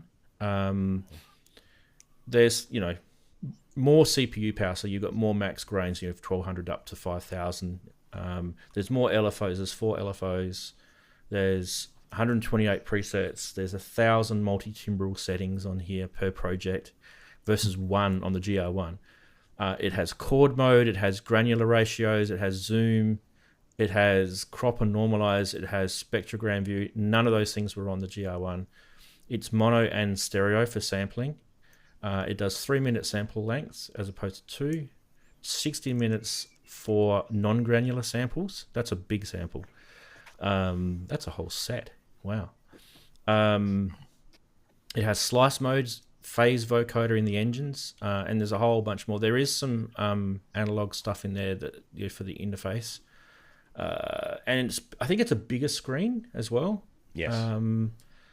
There's a few other things. There's a massive big matrix on their website where you can where you can go check it out, where they've actually done comparisons with the old versus the new. Price? Am I the only person that finds the colour scheme a bit irritating? 1,800 euros, by the way. Me too. I don't like the colour of it. All of their stuff's that colour. It's kind of like a beige, it's kind of creamy colour. Yeah, beige, like a beige colour, grey and blue. Yeah. But yeah, all I can say I'm fine is, with the beige. It's the blue that throws me out. Right. And I love It's blue. Arturia Spark, so the blue buttons. what's happened down Which there one? to Arturia Spark. No, for the StreamYard people, all they can still see is the Steampipe from my right. feed. What's going on there? I can see you guys fine. I don't know. Hello. Still here. It's weird. I'll have to sort that I almost got a GR1. I'm glad I waited because this one looks pretty good. So. I love granular synths. Like move. You guys will just have to put up with that. I can't fix it right now. I have to refresh the browser, and yeah, you guys are right. As long as we have your remember faces. that big table? Remember the big table granular they had that 2 people could play? Well, I was yeah. talking You'd to stand them up about and you'd that. play. That thing was cool. I said to these guys, I said, you know what, this is the closest thing to that thing that came out a few years ago that never seemed to materialise. And he said, yeah, we kind of kind of went with that and sort of use that as an inspiration. And that's the larger screen, the bigger swipe. It's they definitely. So I don't think that ever made it into production. That was some university, wasn't it, that did that? It was a collaboration. It was just like a concept thing. Yeah. Which looked incredibly cool, but the screen was like massive.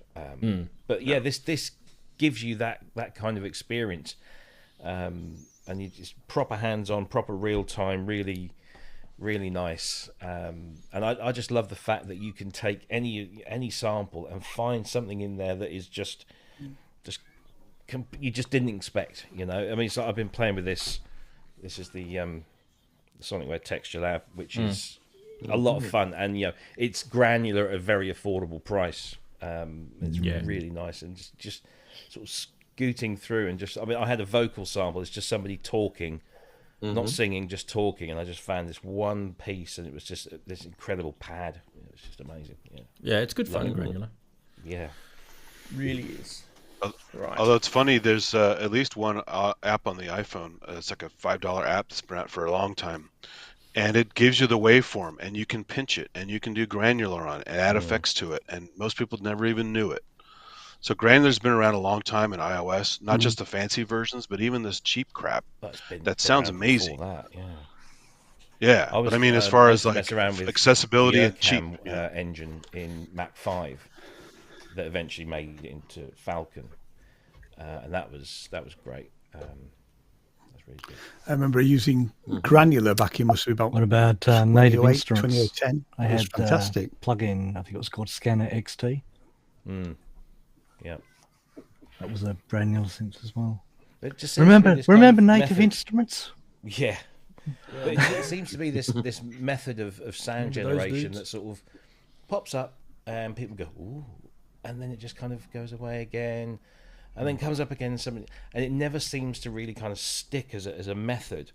And that's fine. It's there, and people. I mean, granular seemed to be the thing that was like, I don't want to say a buzzword around Superbooth last week, but there was lots of people talking about it and doing stuff with it. I spent some time with Ken at ASM, which was that was incredible, just to finally meet him in the flesh. And I said, "Come on, then, give me a Hydrasynth demo because I don't own one." And this is my first time with one, and he was going through all this wonderful stuff, and then he says, let me show you the granular stuff, and he was doing these granular patches, which are really cool. So it does seem to be getting a little bit of a foothold, but it's a great way to find something that out of detritus, you just throw anything into it, and then find something that's musical and inspiring. I got questions. You always do, Eddie. You always do. Yeah. Sorry. Where would life be out without your questions, Ed? That's what you get when you're a complete ignorant. So, how different is granular from sampling? Well, it's a method. It's not different. It's still sampling. You take a sample, and then you slice it into tiny things called grains, tiny bits. And then effectively you kind of move a playhead across these grains, and then it's kind if you just kind of simplify. No, I get it.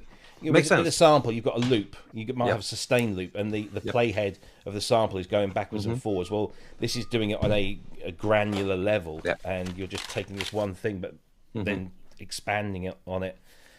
There's a great demonstration.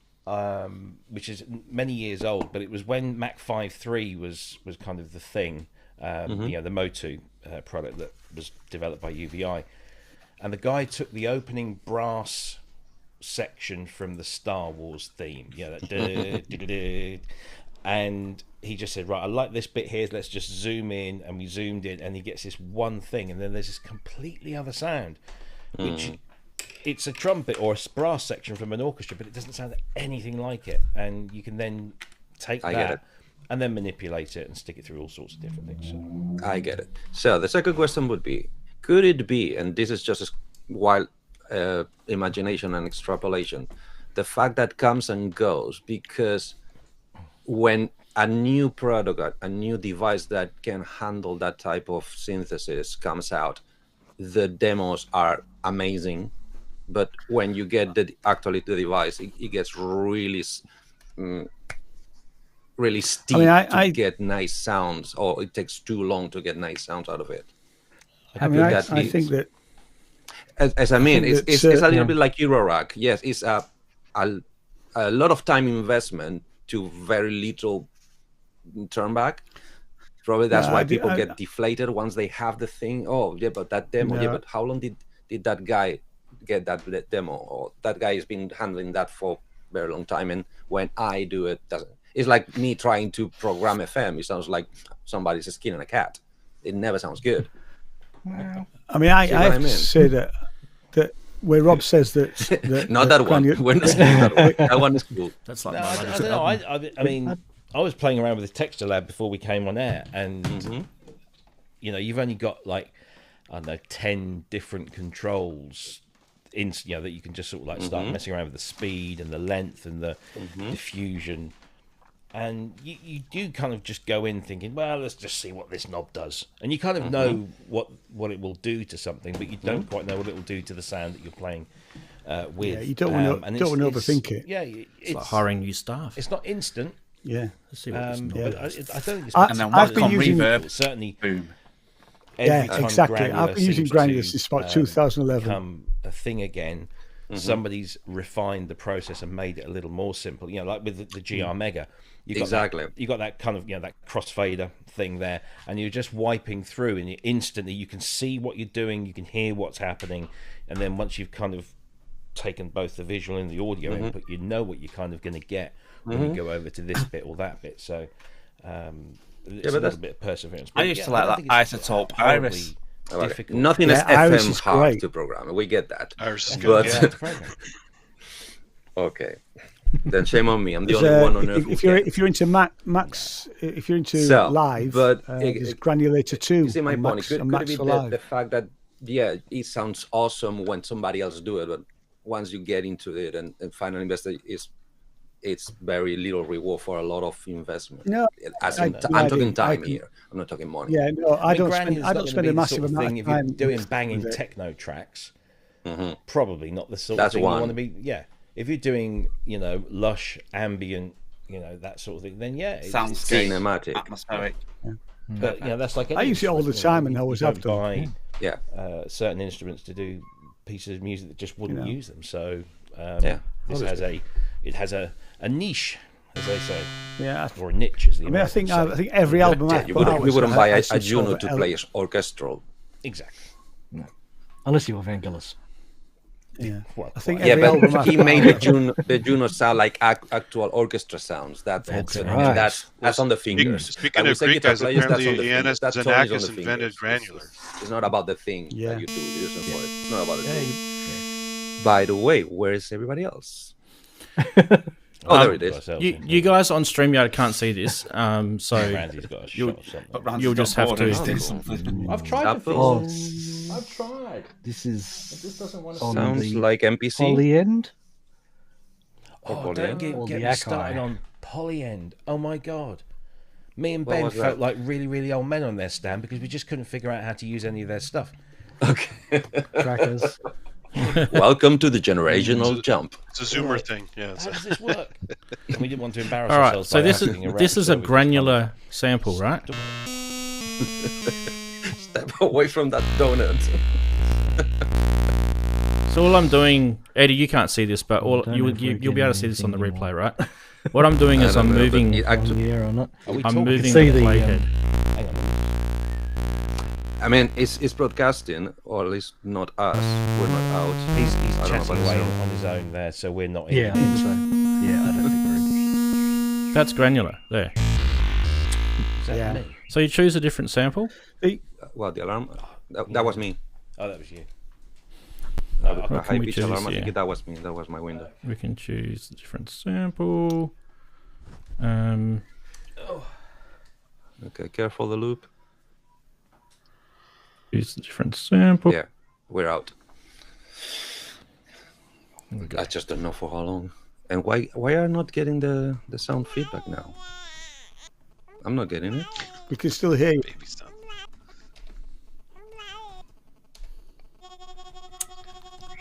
I'll just So is he actually explaining granular? I think he is. Yeah. Cool. Yes. And I'm missing it. I'll have to rewatch this. So that's a baby's voice, right? Yeah. So Robbie, happy you went to Germany? Oh, I'm always happy when I go to Germany. Yeah. Oh. I love Berlin. It's fantastic. It's one of the most. There you go. Friendly, That's granular. Open. Really? I don't think the StreamYard guys can hear us. No, they can't. We're talking I can't German fix it. people now here. What I can do is I can reset StreamYard. All right. You guys Oh, can by have the it. way. This, Okay, remind me another time. I got something to fix with you. Actually, it's not actually StreamYard. It's actually something else. I think it's to do with my network. If anybody's got an iPhone or a iPad, there's an absolutely brilliant app called Borderlands, which is a granular synth. Yeah, Borderlands is killer. Yeah. Here we go. It's absolutely brilliant. I've been using it forever. Yay, Yeah. fixed. Yeah. I use it all the Oh, time. we're back in the room. I just turned Wi-Fi Hey. off. Hey. Okay, so what I was showing you guys, sorry, I'll do it again for you. Eddie, this is Poly N Tracker, by the way, but this has a granular synth in it, and it's actually a pretty decent one because you can actually. Let me just zoom out a little bit. You can see more. This is a baby crying, right? I can increase the length, or I can. Every extra second. Change the position. The length again.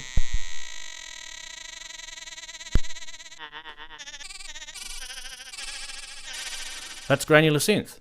It's really that easy. I mean, you don't have to use ping pong like I was using. You can use different forward, one direction, backwards. reverse. Yeah. I get it. Well, Yeah. and multi-samples and stuff like that. Yeah, so that is basically all it is. And the cool thing about it is you can put any sound, as long as it's a sample, into I don't know why this is so high. I I get it. The potential is huge. It's amazing. Do you want to hear what the texture lab And can do? and it's simple. Generally, it's pretty simple to do sort of granular stuff. Oh. It's not. You know, you don't spend hours doing it. By the way, I don't usually chuck Poly N Tracker on top of a System 8, but I'm going to turn this off now. So let's get. Lose your head, start now and then gently. Okay. So that's somebody just talking. I think it's Chris actually just talking singular. Now you just have that going, and To lose your head, start gently. She said.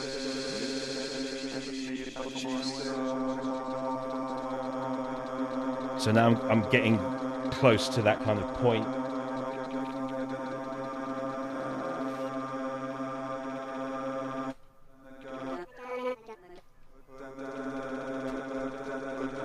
It's just about finding that kind of sweet spot.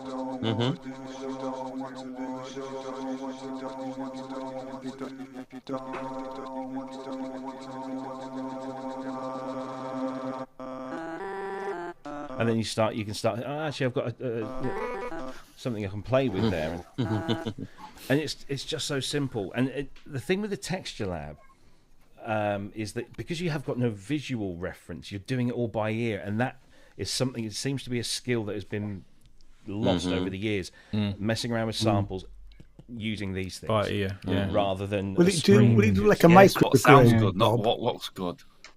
Yeah. Will it what? Sorry. Will it do like a micro grain? Like a really, really tiny grain. Yeah. Single cycle. It's a single cycle. Yeah, so the Poly N Tracker does them as well. Yeah. But yeah, I mean, the things that it can do with just like regular sort of. Oops, hang on. Yeah, I messed around. But there's some really nice little samples. There's some of the presets in here are really. Ooh. Yeah. I mean, it sounds good with effects, right? Yeah. This is completely built in. Yeah.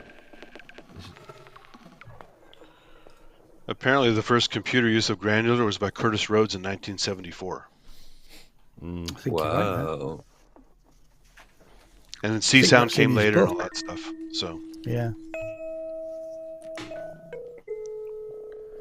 That's nice. Yeah. So, yeah, you can just, and of course, the best thing is you can just feed your own sounds in. The other one that's good too, Robbie, is Arturia Pigments. That's another one. Oh yeah. So it's actually very easy to use in terms It's of fancy, granular. yeah. It's a fancy one. And also Minifreak is actually pretty easy to use for granular stuff. There's a decent display on it. I was actually quite impressed. Microfreak now has 2 granular engines. There you go. A new update. So there you go. And sample input. So that discussion all stemmed from this. So just remember, Tasty Chips. If you want to get an ultimate granular synth, the GR Mega, coming soon to you for €1,800. I don't know. Anyway, next, Carbon8 by Modal. This is the virtual analog. Is that right? I can't remember what this is. No. It's phase distortion. Phase distortion, right? Oh, because Cobalt 8 was the virtual analog, wasn't it? That's right. Yeah. Yeah. Right. The top on the top panel of this, it says experimental synth, but they basically say it's phase distortion. It's not what I was expecting. For 2 reasons. One, it's still very new. It's still there's a lot of work going on, shall we say? So it's not ready. And there was some good stuff on it, and there was a lot of stuff thinking, meh. But also, this is not what I was led to believe was going to be the next one. That's something else. But it was just good to see Modal actually, at a booth, at a show. We kind of had that same opinion when the Argon first emerged. Remember when it was kind of prototypey? They were sort of floating the idea around, and we all thought it was a bit naff. But when they actually brought it out in production, it was amazing. So I'm holding truth. This will be good, and the price will be good as well. It's not what I expected them to do. Phase distortion is not something you'd think, oh yeah, let's have a new phase distortion synth. Because obviously it's different from FM. Yeah, I like it though. Yeah. Oh yeah. Don't get me wrong. It's just not what we thought. Yeah, I really like the idea of phase distortion. It's not like that's what I'm saying. You don't go around the corner and pick up a synth and it's got phase distortion. So I like that. No, I've got no sound audio. Sorry, guys. Once again, one of those ones. That's okay. Price we don't even know either. But I would assume, and I think I'm pretty safe to assume, it's going to be some similar prices to the other 2 that they've done. The Argon and what I've heard. Cobalt. No? Are they 2 or 3 out? What do you mean? From Modal, from the same platform. They've got lots of synths. Argon and Cobalt are the 2. But then there's variations. There's the 37, there's the 61, and there's the the tabletop rack mount module. No, but I mean engine-wise. Two different engines. So this is the 3rd engine that they're releasing. It's potentially the 3rd one, yeah. Well, it's not the 3rd engine because they've had other synths as well.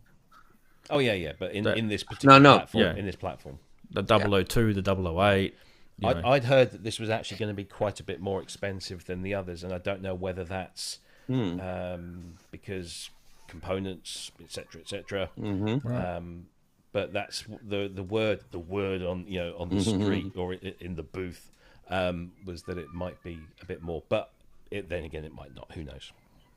Or it might do at the start, and then with mass production might drop a bit. We only can hope. But that was always a key selling point of the Cobalt and the Argon, was that these were incredibly good, powerful synthesizers for not a lot of money. So we'll see. But it's good to see them there and good doing something.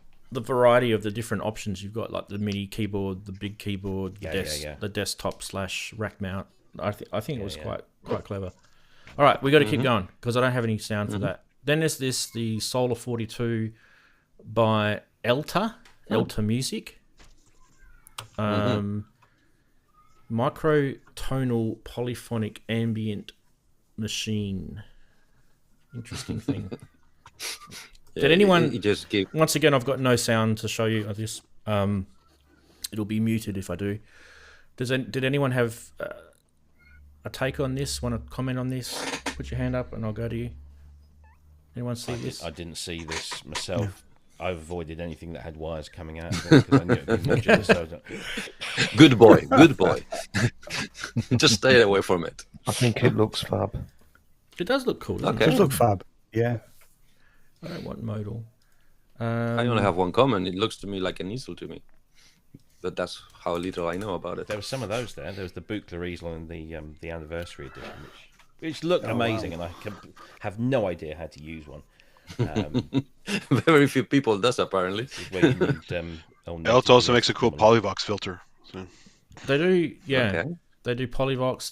They've got little modules. I don't know how you pronounce them. It's got Russian writing on it, or Greek writing on it. I'm not sure. But yeah, go check out eltamusic.com, and there's a whole bunch of stuff that they do.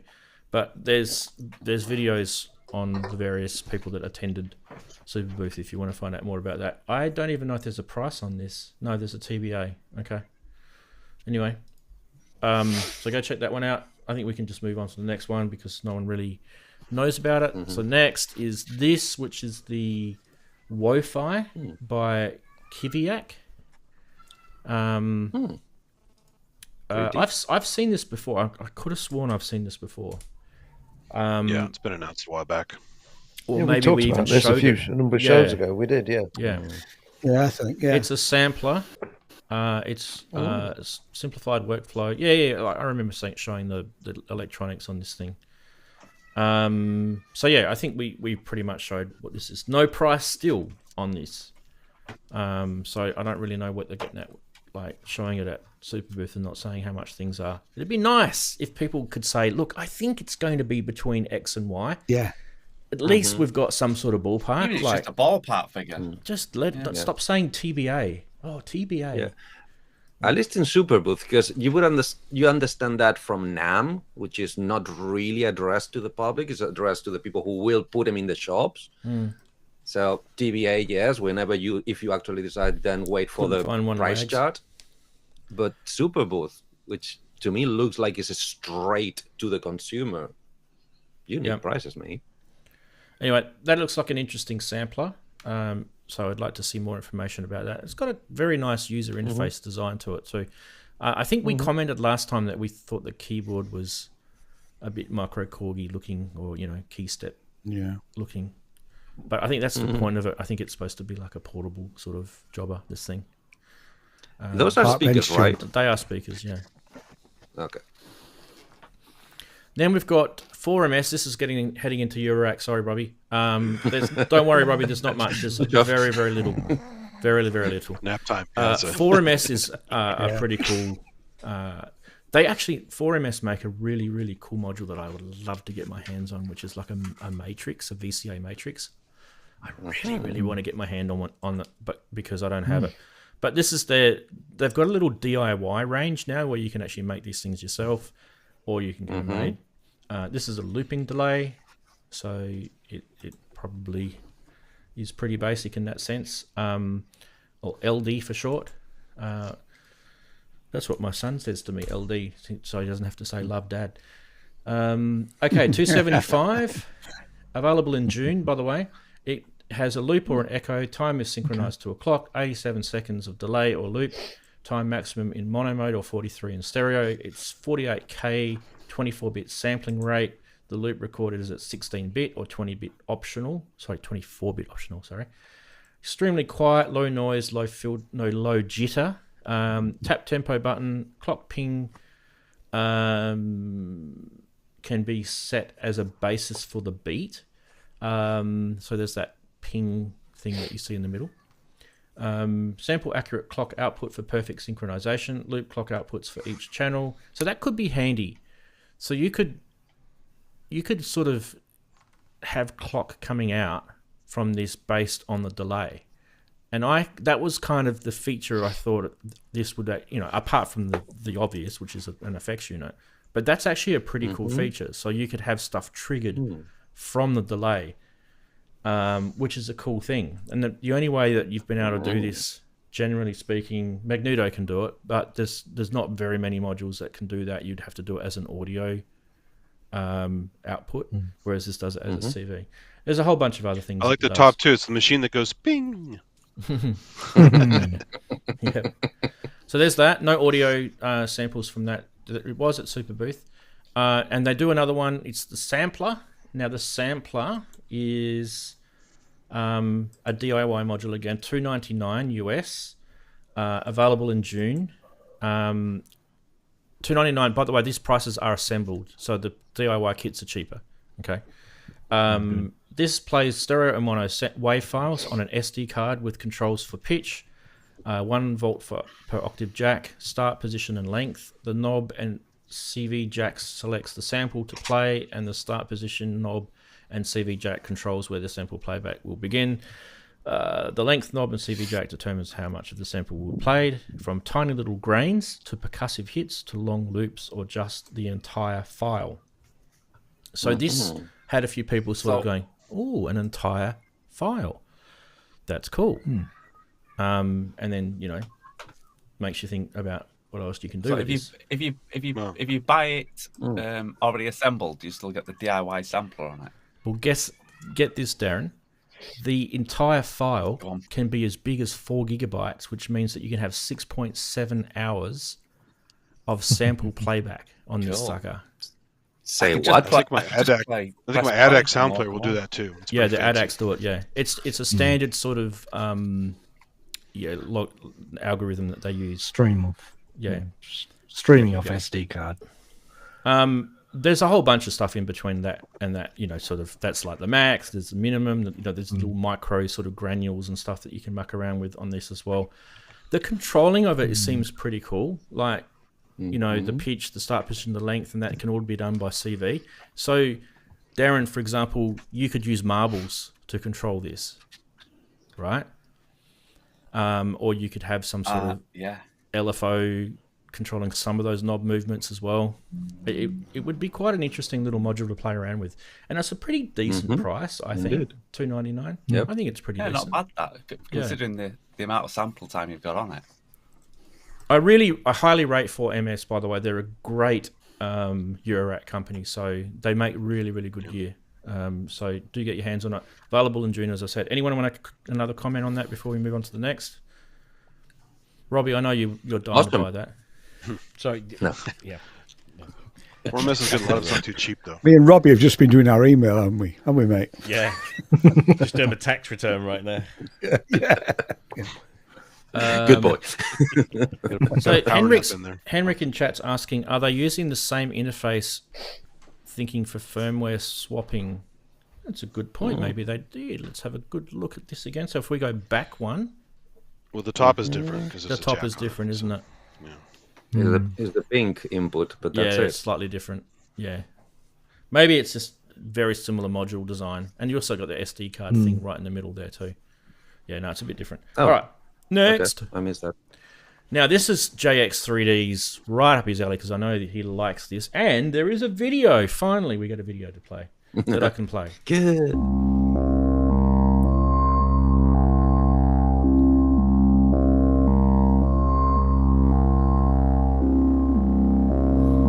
Or just stream it on your internet.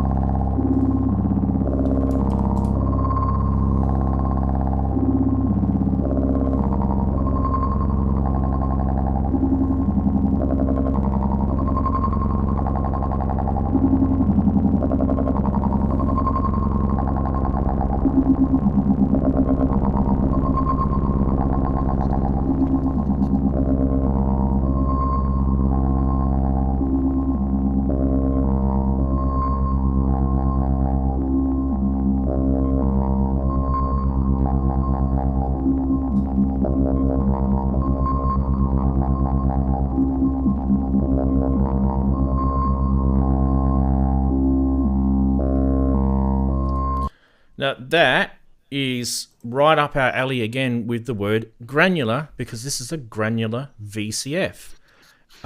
This is actually a digitally controlled VCF, but the actual VCF part of it is fully analog. So it's quite a unique concept. It's 100% analog in its audio path, but all the controls are digital. So you kind of you're looking at that sort of side of things where you can save patches and things like that. Typical Klavis or Klavis type module. They really make decent stuff. These guys. I've got quite a few of their bits and pieces, and this is definitely an insta buy for me. And I think JX3D would probably be on the same boat. Can you imagine all the cool little? I mean, you're talking about granular, sounds. Now we've got granular filter. Do you know what I mean? So you're just adding another level of complexity and coolness to your sounds. It's got self resonance in there. There's multi modes on the filter. There's shared frequency and resonance control. There's phase inversions and switching between two filters. There's a whole bunch of just stuff. Just add a granular delay and you can go nuts. Yeah. There's a whole bunch of stuff with the granular side. Like, for example, it has unique controls, like it has a structure selection from a predefined list that's in the documentation. There's division to extend the grain lengths. There's phase settings on the cycle points. There's tracking and offset of tuning of the cycles. There's a whole bunch of cool stuff. This is a really, really cool module. Price-wise, it's all public on their website now. It's only $309 US for this, so which is kind of their sort of ballpark that they have for most of their stuff. It's not just a filter. It's got some cool features. I would love to see a synth do stuff like this, like a proper keyboard synth do stuff like this, because is it a stereo filter? That's a damn good question. It looks like it is not by that. No, it doesn't look like it. Yeah. Just one input, yeah. But hey, that might be a possible future module that they might do. Now that they've got this down pat, they might be able to make a stereo version of this. Great suggestion there, Brooksy. Definitely. Who likes this? I'm only asking because I'm really quite interested in my next modular purchase. I've been holding off, not bought anything for a while. Is I'd like a complex oscillator. Now you mentioned the 4MS was the swarm oscillator from 4MS, or the ensemble oscillator, those things, but also in particular the XPO by Make Noise. But it's stereo oscillator, different things coming in and out, different phases of stuff. And I think you'd need some kind of a stereo filter. Now I could use the dual filter from the Behringer. Oh, very nice. We'll stick you through that. But I'm thinking of something that's more dedicated to being a stereo filter within itself, like the Q-Pass from Make Noise. Yeah, is an obvious one, but there are others out there. I think ALM and I do just one wondered as well. if they do. Yeah, they just put that one out, I think. And there's so it was just a question because that's where my brain's thinking. That's all. Yeah. What's that guy that we talk about that does Eurorack modules? They're pretty pricey, but he's based in the US, and he had something to do with EMU in his earlier days. Dave Rossum. Rossum. Yeah, Dave Rossum the Rossum stuff. stuff. Yeah, he's the founder of EMU. There is the Rossum oscillator that might be of interest as well. That's pretty complex. Talking about a simulator, the sampler. Yeah. That's amazing, that module. The simulator, yeah. My favorite's still the Panharmonium. That's an incredible module. So. Anyway, so let your minds wander with that Grainity, it's called, by Klavis or Klavis. Insta buy that one. Now there's Gamechanger. Gamechanger audio, and this thing called the Plasma Voice. Me likey. This thing's kind of cool, isn't it? I don't have a video on this. There was definitely some interest at Superbooth on this. 247 euros for this. I couldn't find anything on Modular Grid. Someone may want to double check that for me, because I think these are the guys that make the motor synth, right? So if you're wondering who Gamechanger are, they got really, really famous really quick with that motor synth, which was a super and other things thing a few years back. Yeah, and since then they've made a few other things as well. They do some guitar pedals actually. So that's what I know them from. Yeah, and they do a lot of plasma stuff. Yeah, this plasma range. Let's grab their website, because it's actually probably better to show you. this plasma range is a growing sort of corner for them. So, in fact, if you want to see them in NAMM, you have to go through the noisy guitar area because that's where they sell most of their stuff. Yeah. Well, they seem to be, getting a lot of interest in that realm, don't they? So, because they're really pushing it. I saw the Undertones video for this one. Sadly, blurry memory. I think it's kind of a drive unit. Is to take your sound and overdrive it on the plasma way, which is very, very nice and kind of original. Well, they've got the drive units here, and they've also got the drive pedals. But this particular one that we're looking at here is actually, it's like an oscillator. It's like a voice, right? Okay. Yeah. So this is where your sound starts from, and they've got that that plasma sort of design at the front of it, like we're showing on the website here. There. It sounded really, really interesting. These looked like they were doing a sort of collaboration with Erica, but I couldn't see that with this one. It doesn't have the Erica logo on it. I don't know if that's no. This one is their own. Okay. This one is their own. It's probably their first adventure into Eurorack on their own terms. Okay, I know it has presets. That's one thing that I do know it has. That would be pretty cool too. And I think we mentioned this last week when we were talking about oscillators for Eurorack. There's a lot of people who are getting sick of the tuning issues with the analog VCO side of things on Eurorack. So there is definitely a surgence with digital oscillators in Eurorack, because you can have a digital oscillator and still have a real analog sound coming out through all analog filters and VCAs and things like that. So yeah, it's a golden age. Yep, that is a cool looking module though. What did I say? What's 247 euros for that? Is badass. I'd like to see more information. You gotta wonder how they shield that though, because all that RF inside your modular, it's got to be kind of weird, right? It's high voltage. First of all, I don't think it's to an arc volt. It's not really voltage. It's high voltage, but I think they're playing more like with electrostatic power. Yeah. But you're still going to generate RF though. Yeah. So. Yeah.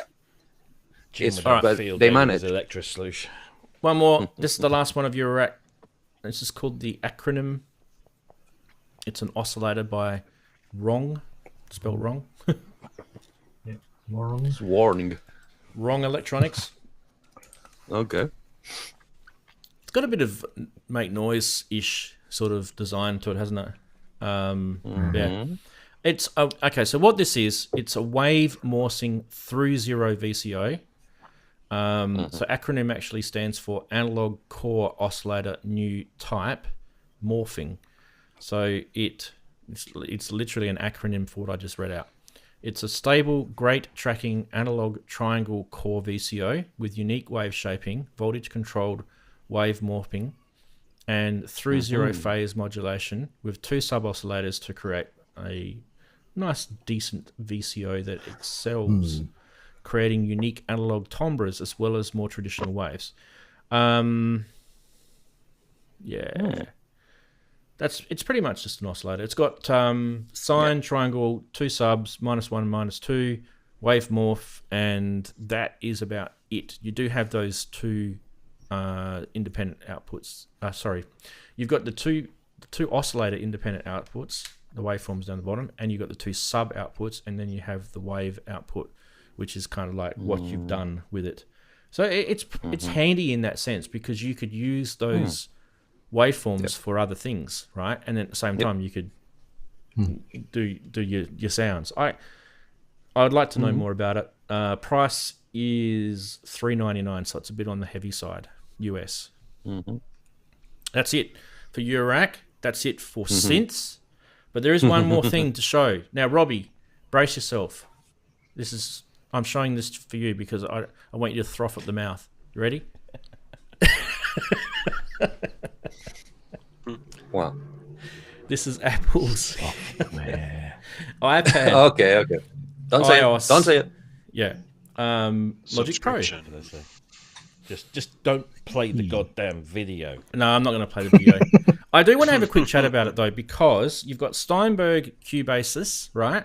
now, Mm-hmm. which I think probably up until recently, it was probably the best DAW on the iPad. Does anyone want to have any thoughts about... I'm not an Apple Logic person at all. I use Ableton or I've used other DAWs, but I've never, ever given Apple any of my money for a DAW. So who is an Apple person here and who would probably get this? Okay, Ian. And you're muted, bud. Just fix the mute. Take a drink. Still muted. Sorry about that. That's okay. Yeah, no. I have a friend who absolutely swears by Cubase's on his iPad. He does everything on there now. I wouldn't buy this. I don't think. I mean, it's a touch screen, and I don't use. Sorry, and I don't. You can't buy. You have to subscribe. Yeah, I do use Logic occasionally. I mainly use Reaper, but some of the things that Logic does is better than Reaper does, especially so I don't know why they're doing this, and I can't really see. It's certainly not for me in terms of it. Using a touch screen to do everything. The best thing about Logic is that the fact you can use the iPad as a remote control, and you don't need to. That's not to do with the subscription business. That it's had that for quite a long time, and that is really, really quite useful. Yeah, I use a similar one for Ableton. Yeah. But this, no. I mean, I think the subscription, isn't it? Money. That's kind of. Yeah. Don't you reckon that's tainted it? The subscription part of it. Yeah. Yeah. Big time. But I mean, I have occasionally used GarageBand when I've been on holiday and I've been messing around. But why would I want to do anything? I mean, actually, converting projects from GarageBand into Logic on the Mac is dead easy.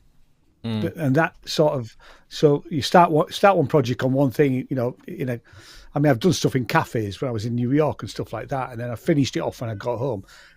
That works, and I can see if you're such a Logic fanboy, which I am not, then all the ins and outs of it, then you might want this, but I won't be buying it certainly. Andy, you're a big iPad person. I know this because I've known you for a while. Oh yeah. What about you? Are you going to go down this road? Just a tad. Yeah. Just a yeah. Understatement. I've never used Logic much, although I do. When I have, it was cool, and there's some cool synths inside of it as well. There are. But I think last time I used it a lot was when it was actually before Apple bought it. Back when those guys also made Sound Diver and all that stuff. But so I basically was it Camel Audio? Was that who originally had it? Yeah. No, it was it's a German company. I forgot the damn name. Windows thing, eMagic recently. Yeah, eMagic. Sorry, I gotta get my power down. This thing's dying on me. Right. Yeah. I gotta plug in my power here. This thing's gonna die on me. Anyway,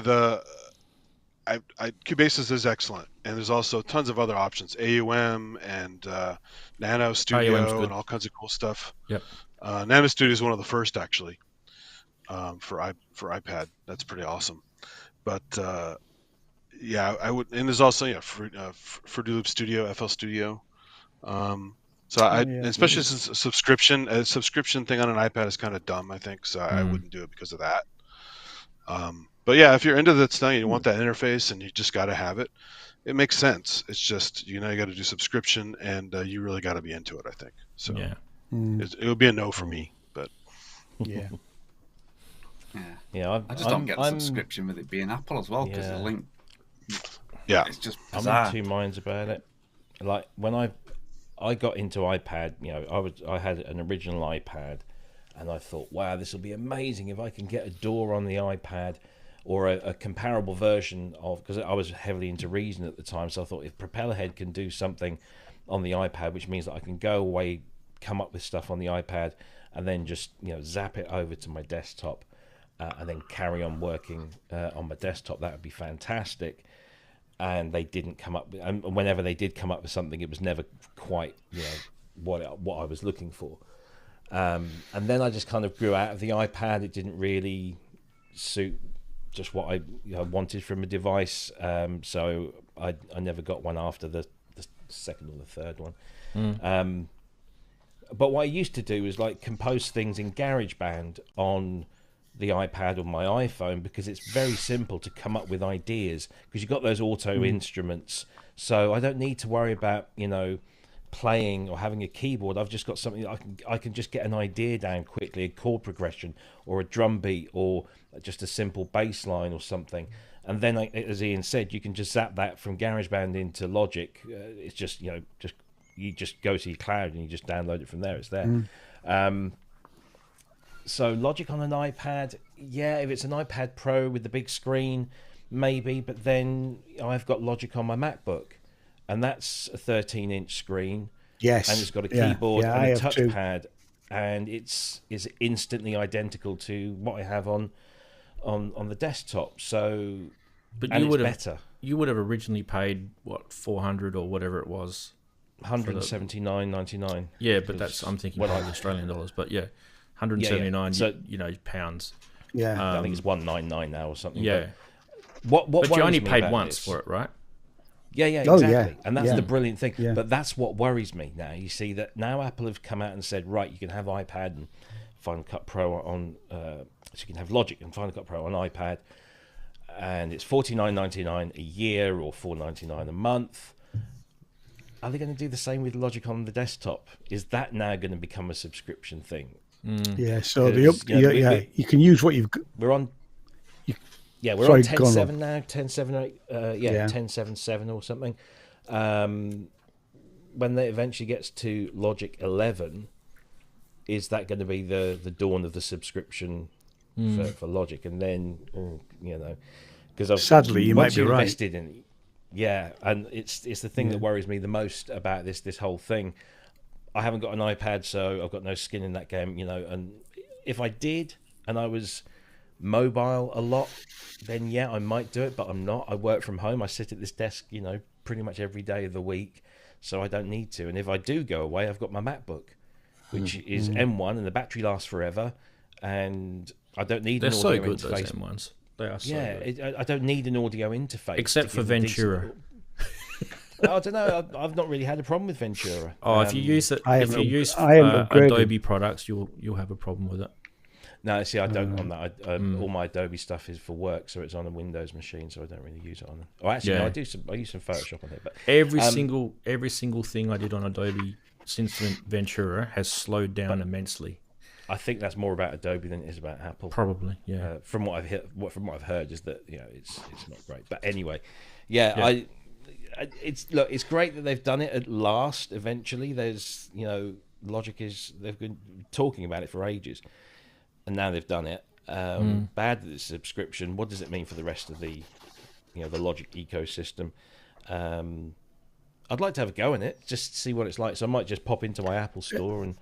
This is the thing that annoys me. They'd have done well selling it for $99, wouldn't they? If they sold it for $99, why can't you buy? They nailed it. I mean, why can't you get a trial version on an iPad with any of their apps? This is one thing that really annoys me about apps. I've got to go and dive in and pay for something, and what if I don't like it? Do I get a refund? Yeah. Nope. No. No. That's a really shitty system. A lot of apps are pretty cheap, though. Depends on what you're looking at. Well, yeah. So. But if it's like an $80 app or something like that, but then I don't like it. Yeah, but like you say, they could do a demo version where you just can't save, for instance. Yeah. Let's have a look at it first. That would be ideal, yeah. There wasn't a demo version of Logic Pro on the Mac for a long, long time, until maybe a year or two ago. Now you can get because the market is getting really, really hot. Look, you know, I mean, $4.99 for 1 month. I mean, I know for some people $4.99 might be a lot of money, but you know, if you just give them a $5 for a month, and if you like it, then you go and get a year subscription. You know, that's just subscription. It's not $4.99. It's when you start adding all the other subscriptions up, it becomes a massive drain constantly. Exactly. Yeah. It's definitely a no. I think if your iPad's your main device and you don't have a Studio Mac or a laptop, then and you, like Rob says, big screen. I mean that I've got this is 2021 screens that big. I wouldn't do it on this. I'd want one of those big iPads really. Which is really just replacing a standard laptop. I've got the last Pro that had the headphone socket, and I've made sure that nothing happens to that. Yeah, I have a couple of those. I bought this to have the headphone socket. This has got the headphone socket. I mean, the process is starting to get a bit old in that now, but it does most things pretty decent. Yeah. All right. I mean, I've got a quick plug. Core Gadget 2. Core Gadget's another good standalone app. Core Gadget, Core Gadget 2 is really good. Core Gadget is but awesome. Again, the only time I ever use it is if I'm on holiday.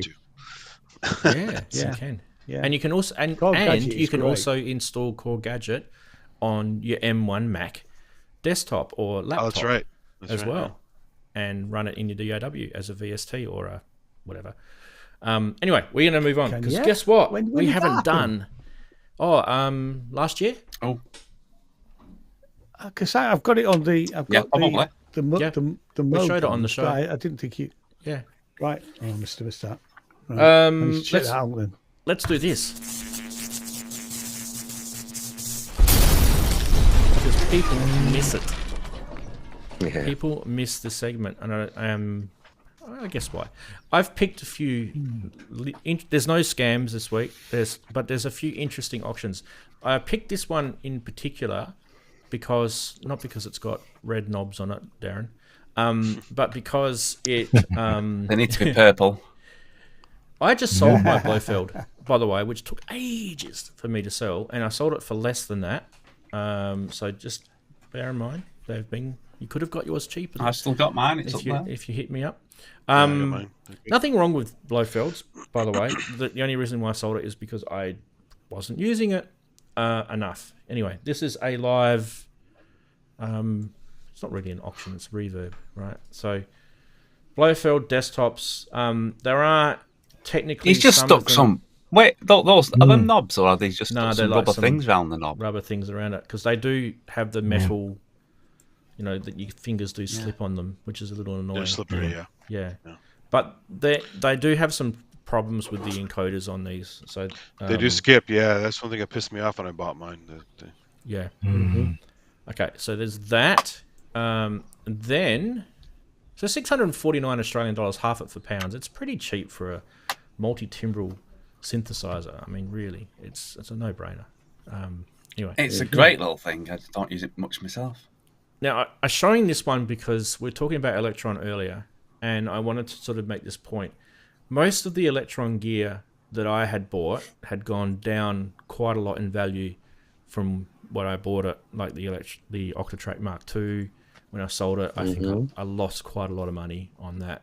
The Analog 4 desktop Mark I wasn't so bad. That actually kept reasonable value. But things like this, the SID station, they're actually going up in price because I only made a certain amount of these. There's not that many out there. And they've got the original SID chip in them from the Commodore 64. So that's... Yeah, SID chips are kind of rare now. So. Pretty rare. They don't make them anymore. They're hard. No one's remaking them. And a lot of them are starting to fail now because they're getting so old. So yeah, get yourself a SID station for about £1,100. Whereabouts is that one? That's in India. What's that? Yeah, what's Indiana. that again? Indiana. Indiana. Yeah. That is a live auction as well. So, well, not auction. We'll just call them auctions. Bugger it. If you do want to check that out, there it is there. It's on Reverb right now. So there's that. What else? This definitely was interesting. The Macbeth Elements 2014. So the reason why this is interesting is the 2014 one, I think, was the first one that he made. And then he did a redo of this a few years later. You never see these around anywhere. You don't, and that's the thing. And that's $14,000 or £7,000. So I don't remember them being that expensive when they were new. So they're starting to fetch a decent sort of... You can get an easel cheaper. Yeah. Yeah. The Mark II doesn't have MIDI in and out. This is why the Mark I was probably better. I'm not sure if that's a massive issue with this, but this is kind of that, EMS type stuff, right? That's what it's modeled after. The, VCS3, that sort of stuff. This is also another live auction. And there's... What type of keyboard would you call that? That's not capacitive, is it? Touch. Conductive. It's the metal, same thing. The amount of skin determines the signal. So that would be like the Microfreak, right? Yeah. Yeah. Like the Buchla. So this one's for Jim. Yeah. Jim Glue. And this one, of course, I had to do this. I mean, why wouldn't I do this? I love this synthesizer. 51,000 Australian dollars or 26,000 pounds. The reason why this one is so good is because look how complete this thing is. It is very complete. It's like there's 4 cabinets and stacks of modules in here.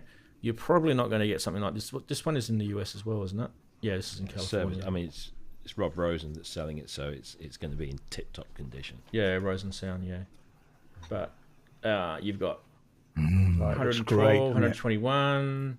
You've got two 112s, three 112s. Yeah, you've got 1, 2, 3 dual oscillators, plus you've got the 110 module, which is a single oscillator. So there's 4 oscillators, 1, 2, 3 dual filters, plus the single filter, 4 filters. Wow, this is pretty cool. And there's some modules up on top as well. And he's also got the 4CV keyboard. So he's got an extra couple of modules up there. And is there an extra keyboard up there? I don't know what else is there. And you get the little matrix plugging system on this, which is lovely. This is a thing of beauty, isn't it? Hey, Roland did such a good job with this thing. Anyway, I don't have that sort of money. I'm extremely jealous. There was one more, I believe. Was there? Yay! I did this one for anyone who is into... Hello, my old friend. Yes. Who likes to circuit bend things. Oh, Jesus, I didn't see that bit. Yes. Yikes. Definitely circuit bent, this thing is. Doesn't actually say a lot about it on the website, about the circuit bending stuff, which I kind of was a little bit disappointed with. But let's have a look at the photos. That might help us. The book that he's got it resting on is very good, I have to say. Yeah, that's pretty awesome. I would just really, really like to know what the hell all that circuit bending stuff is. I guess it's like multiple inputs, outputs, things like that. I don't know how many. Well, you could probably follow the pads, wouldn't you? You got your toms. Yeah, it's probably all that sort of stuff. Anyway, the HR16 is pretty famous for sounds, and those books are pretty famous too. Yeah. Anyway, there you go. So the guy from Isla Instruments his earlier projects were circuit bending stuff just like that. He used to hack up Elisa's drum machines and other weird stuff. Brad? You mean Brad? Yeah. Brad, yeah, exactly. Yeah. He lives in some cool videos. I think they're still online too. You can watch him do some crazy sets with it too. Has he always lived in Florida, or did he move there from the UK? Did he do the circuit bending stuff when he was in the UK? Yeah, that's what I thought, right? He used to do stuff in the UK and then he moved to the US, didn't he? When Isla sort of kicked off. He moved to Florida because he loves DeSantis. Yeah. Oh, sorry, bad joke. No, he really does. Anyway, 784 Australian dollars. What's that? 390 pounds for a circuit bent HR60. That's not too bad. It's probably a little bit pricey, but it's not too bad. There you go. There's Price Watch for the week. What was your favourite? Roland. Yeah. Roland's nice, yeah. Isn't it gorgeous? Yeah, it's a beautiful thing. Let's just have another look at it again. We could all drool now, can't we? Not on top of it. You know, it's one of those synths. It's one of those synths that you'd probably just catch yourself like standing there like this, looking at it. Don't even turn it on. Hang on a minute, I'm supposed to use this thing. Yeah. Just keep it there. Look I at it. do that with all my stuff. You'd smell it before you'd use it, wouldn't you? You would give it a good smell, that 50-year-old analog technology. Ooh, Let's hope there's no little bits of powder left on some of the sliders. Oh, or the cracks. Yeah, I don't recommend smelling cracks, Eddie. It's not a good pastime. Oh. Thank you. It I will, would have it not will done get you without arrested. you. Sorry? It will get you arrested. It'll arrest something, let me tell you. Arrested. Well, guys, we got through another marathon amount of products did, again. yeah. Thanks so much Just to wanted all the to- manufacturers that send me so much of your love, which is That. Thank you very much. Yeah. Yeah. Not one email ever in the 4 years that I've been doing the show from manufacturers like Roland or Akai, not one, not even one to say, thanks, Ranz, you done us good. Probably because I say horrible things about them. I mean, even the synth influencers don't get a lot of love either. So, you know. Oh, I know. No, they don't get any. They have to pay just for putting it. it out there, though. There was a couple of little bits and pieces that we left off, not on purpose, but just because I just didn't have time. The nano synth thing was one, so maybe we might look at that next week. I think Robbie, you mentioned it briefly, didn't you? The nano synth thing. Norand. Oh, Norand. Yeah, the Norand Mono Mark II. Mono, that's it. Brilliant little thing. Really, really good thing. So we'll probably have a look at that next week. And wasn't it interesting how this week there were literally no new products released? Yeah. None. It was like crickets. Obviously. I mean, there was Just some one thing. software, but yeah. I know I'm the only one in here or even in the others who actually cares, but I did check, and yes, Undertone has in pre-order the Pitch Perfect in £99. I'm getting one. Okay. It's a fact. Beautiful. And I'll tell you all about it. All right. Tell us all about it. By the way, guys, put your synths in front of you. If you can do it, because you know it's always good. Don't have a desk which you sit at all day and it's just got a keyboard and a mouse. Put a synth in front of you if you can, or right next to you. At least it's like, you know, within arm grabby reach. That's Ranz's tip for the week. If you haven't got a synth in front of you, fix it.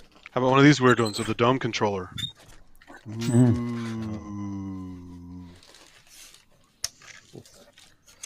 I haven't seen one of those. At least it's Photon. Ages. Yeah, they're rare as hell now. So. Yeah, and those people who make MIDI controllers, put SysX back in them, please. Why did they stop putting SysX in MIDI controllers? I don't get it. No. Doorbell. Every great The FM X one synth. isn't even on. Yeah. Hey, Robbie, that big behemoth of yours there, does that do a good doorbell sound? Fantastic. Does all It's a the specialty. doorbell- Is it Only sound like you're making it, Rob. Harsh. Oh. It's not very well at the moment, though, is it? We just joke it's not because we're 100%. jealous. See how well it is. Let's give it a go, shall we? Probably not going to make any sound. No, you see. It's working beautifully. I have to do this. Well, at least it sounds clean today. Oh, I have to reboot it once in a while. The relays are a bit sticky. Yeah.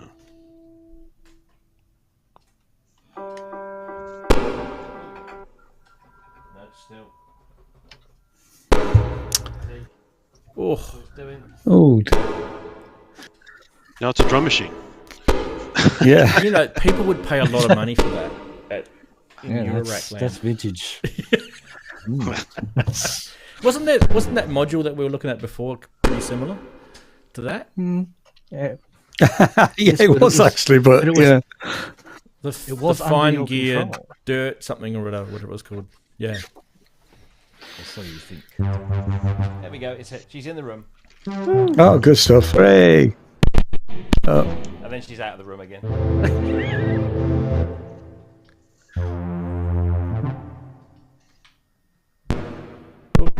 Seems She's not happy. Oh. She's not happy. It's kind of working. Kind of Clean sort out those relays. Is that a trip to Kent's then? Sandpaper.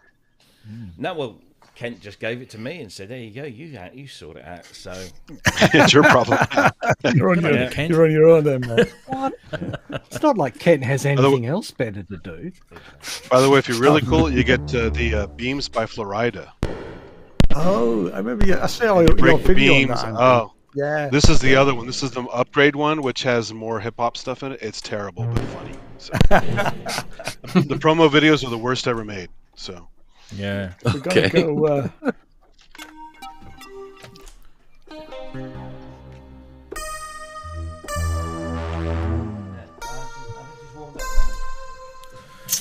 There we go. I'm gonna go circuit bent. That's my Look at that. bent, I love the curved keyboard. That's great. See, Exactly, it's Robbie, brilliant. that That's awesome. is what I like about the DX1. That. What you just did. what? Turning it off? No. That sound that you just Knob did. on that thing. Because a DX7 It's can't, great, actually. It's can't do it absolutely brilliant. as nice as that. Makes Whatever really the weird. patch was that you just Speed did, it up that and slow stringy down. patch. It's a patch called CS80 brass, and it takes advantage of the poly aftertouch when it's working. Yeah.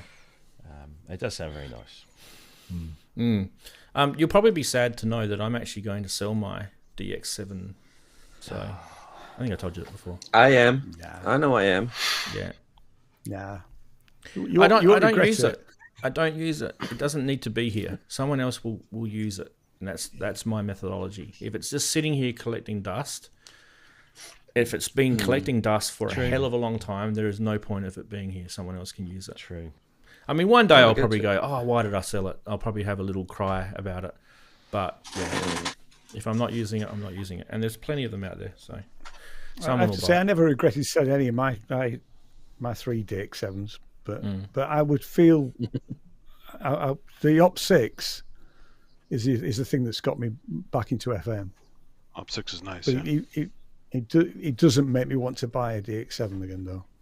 Because I wouldn't be able to program the bloody thing, and that was always my issue with it. And I did try. But you have 100,000 patches online to choose from, so. Exactly. Well, I don't know. Yes, that's send true, them up yeah. the MIDI cable. Yep. Yeah. Exactly.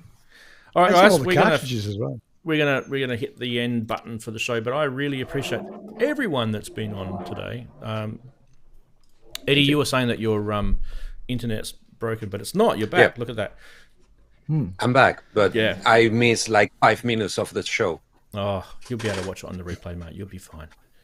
Oh, I certainly would. I always do. Yeah. Just take it easy there. You'll be fine. You'll probably be the only person that watches it on the replay because I have so many views. It's amazing what this channel gets. I've actually been losing subscribers this week. It's been amazing. I'm loving YouTube. There's some sort of algorithm correction going on. There's something going on because I'm losing subscribers Yeah, too. people have been saying it across a few places. There's a YouTube purge going on. We went up this week. Maybe Unsubscribing people automatically. Dealing. Yep, you can have them. Hey, Ranzee, that French guy is still mad at you. He's poaching your viewers. He'll never forget. Sacre bleu. Video game. Yeah. It's because I called him a DH. That's what it was. Well, he's living up to his name, let me tell you. There you go. Yeah. Anyway, lovely to have everyone on StreamYard. See, if those 3 blokes there can do it, you guys can do it too. It was easy for them. All they had to do was just connect their browser. That was it. And also a big thanks to Ian, Andrew, Darren, and Andy, who are on the vMix side of things. Geez, this new fiber internet has been a beautiful thing since I've had it go. The show has been so much easier. But yeah, and also big thank you to the channel members and all the chatties that are an amazing part of the show that have been coming into the show for 4 years plus now. Yeah, lovely to have you all.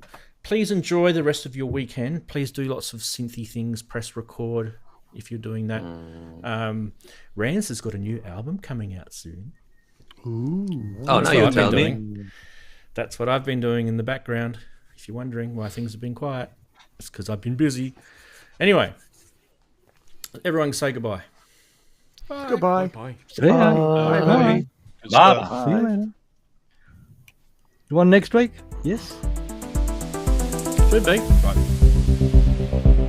Awesome. I'll see you later, guys. I've got to go. Hey, take care. Oh, Robbie.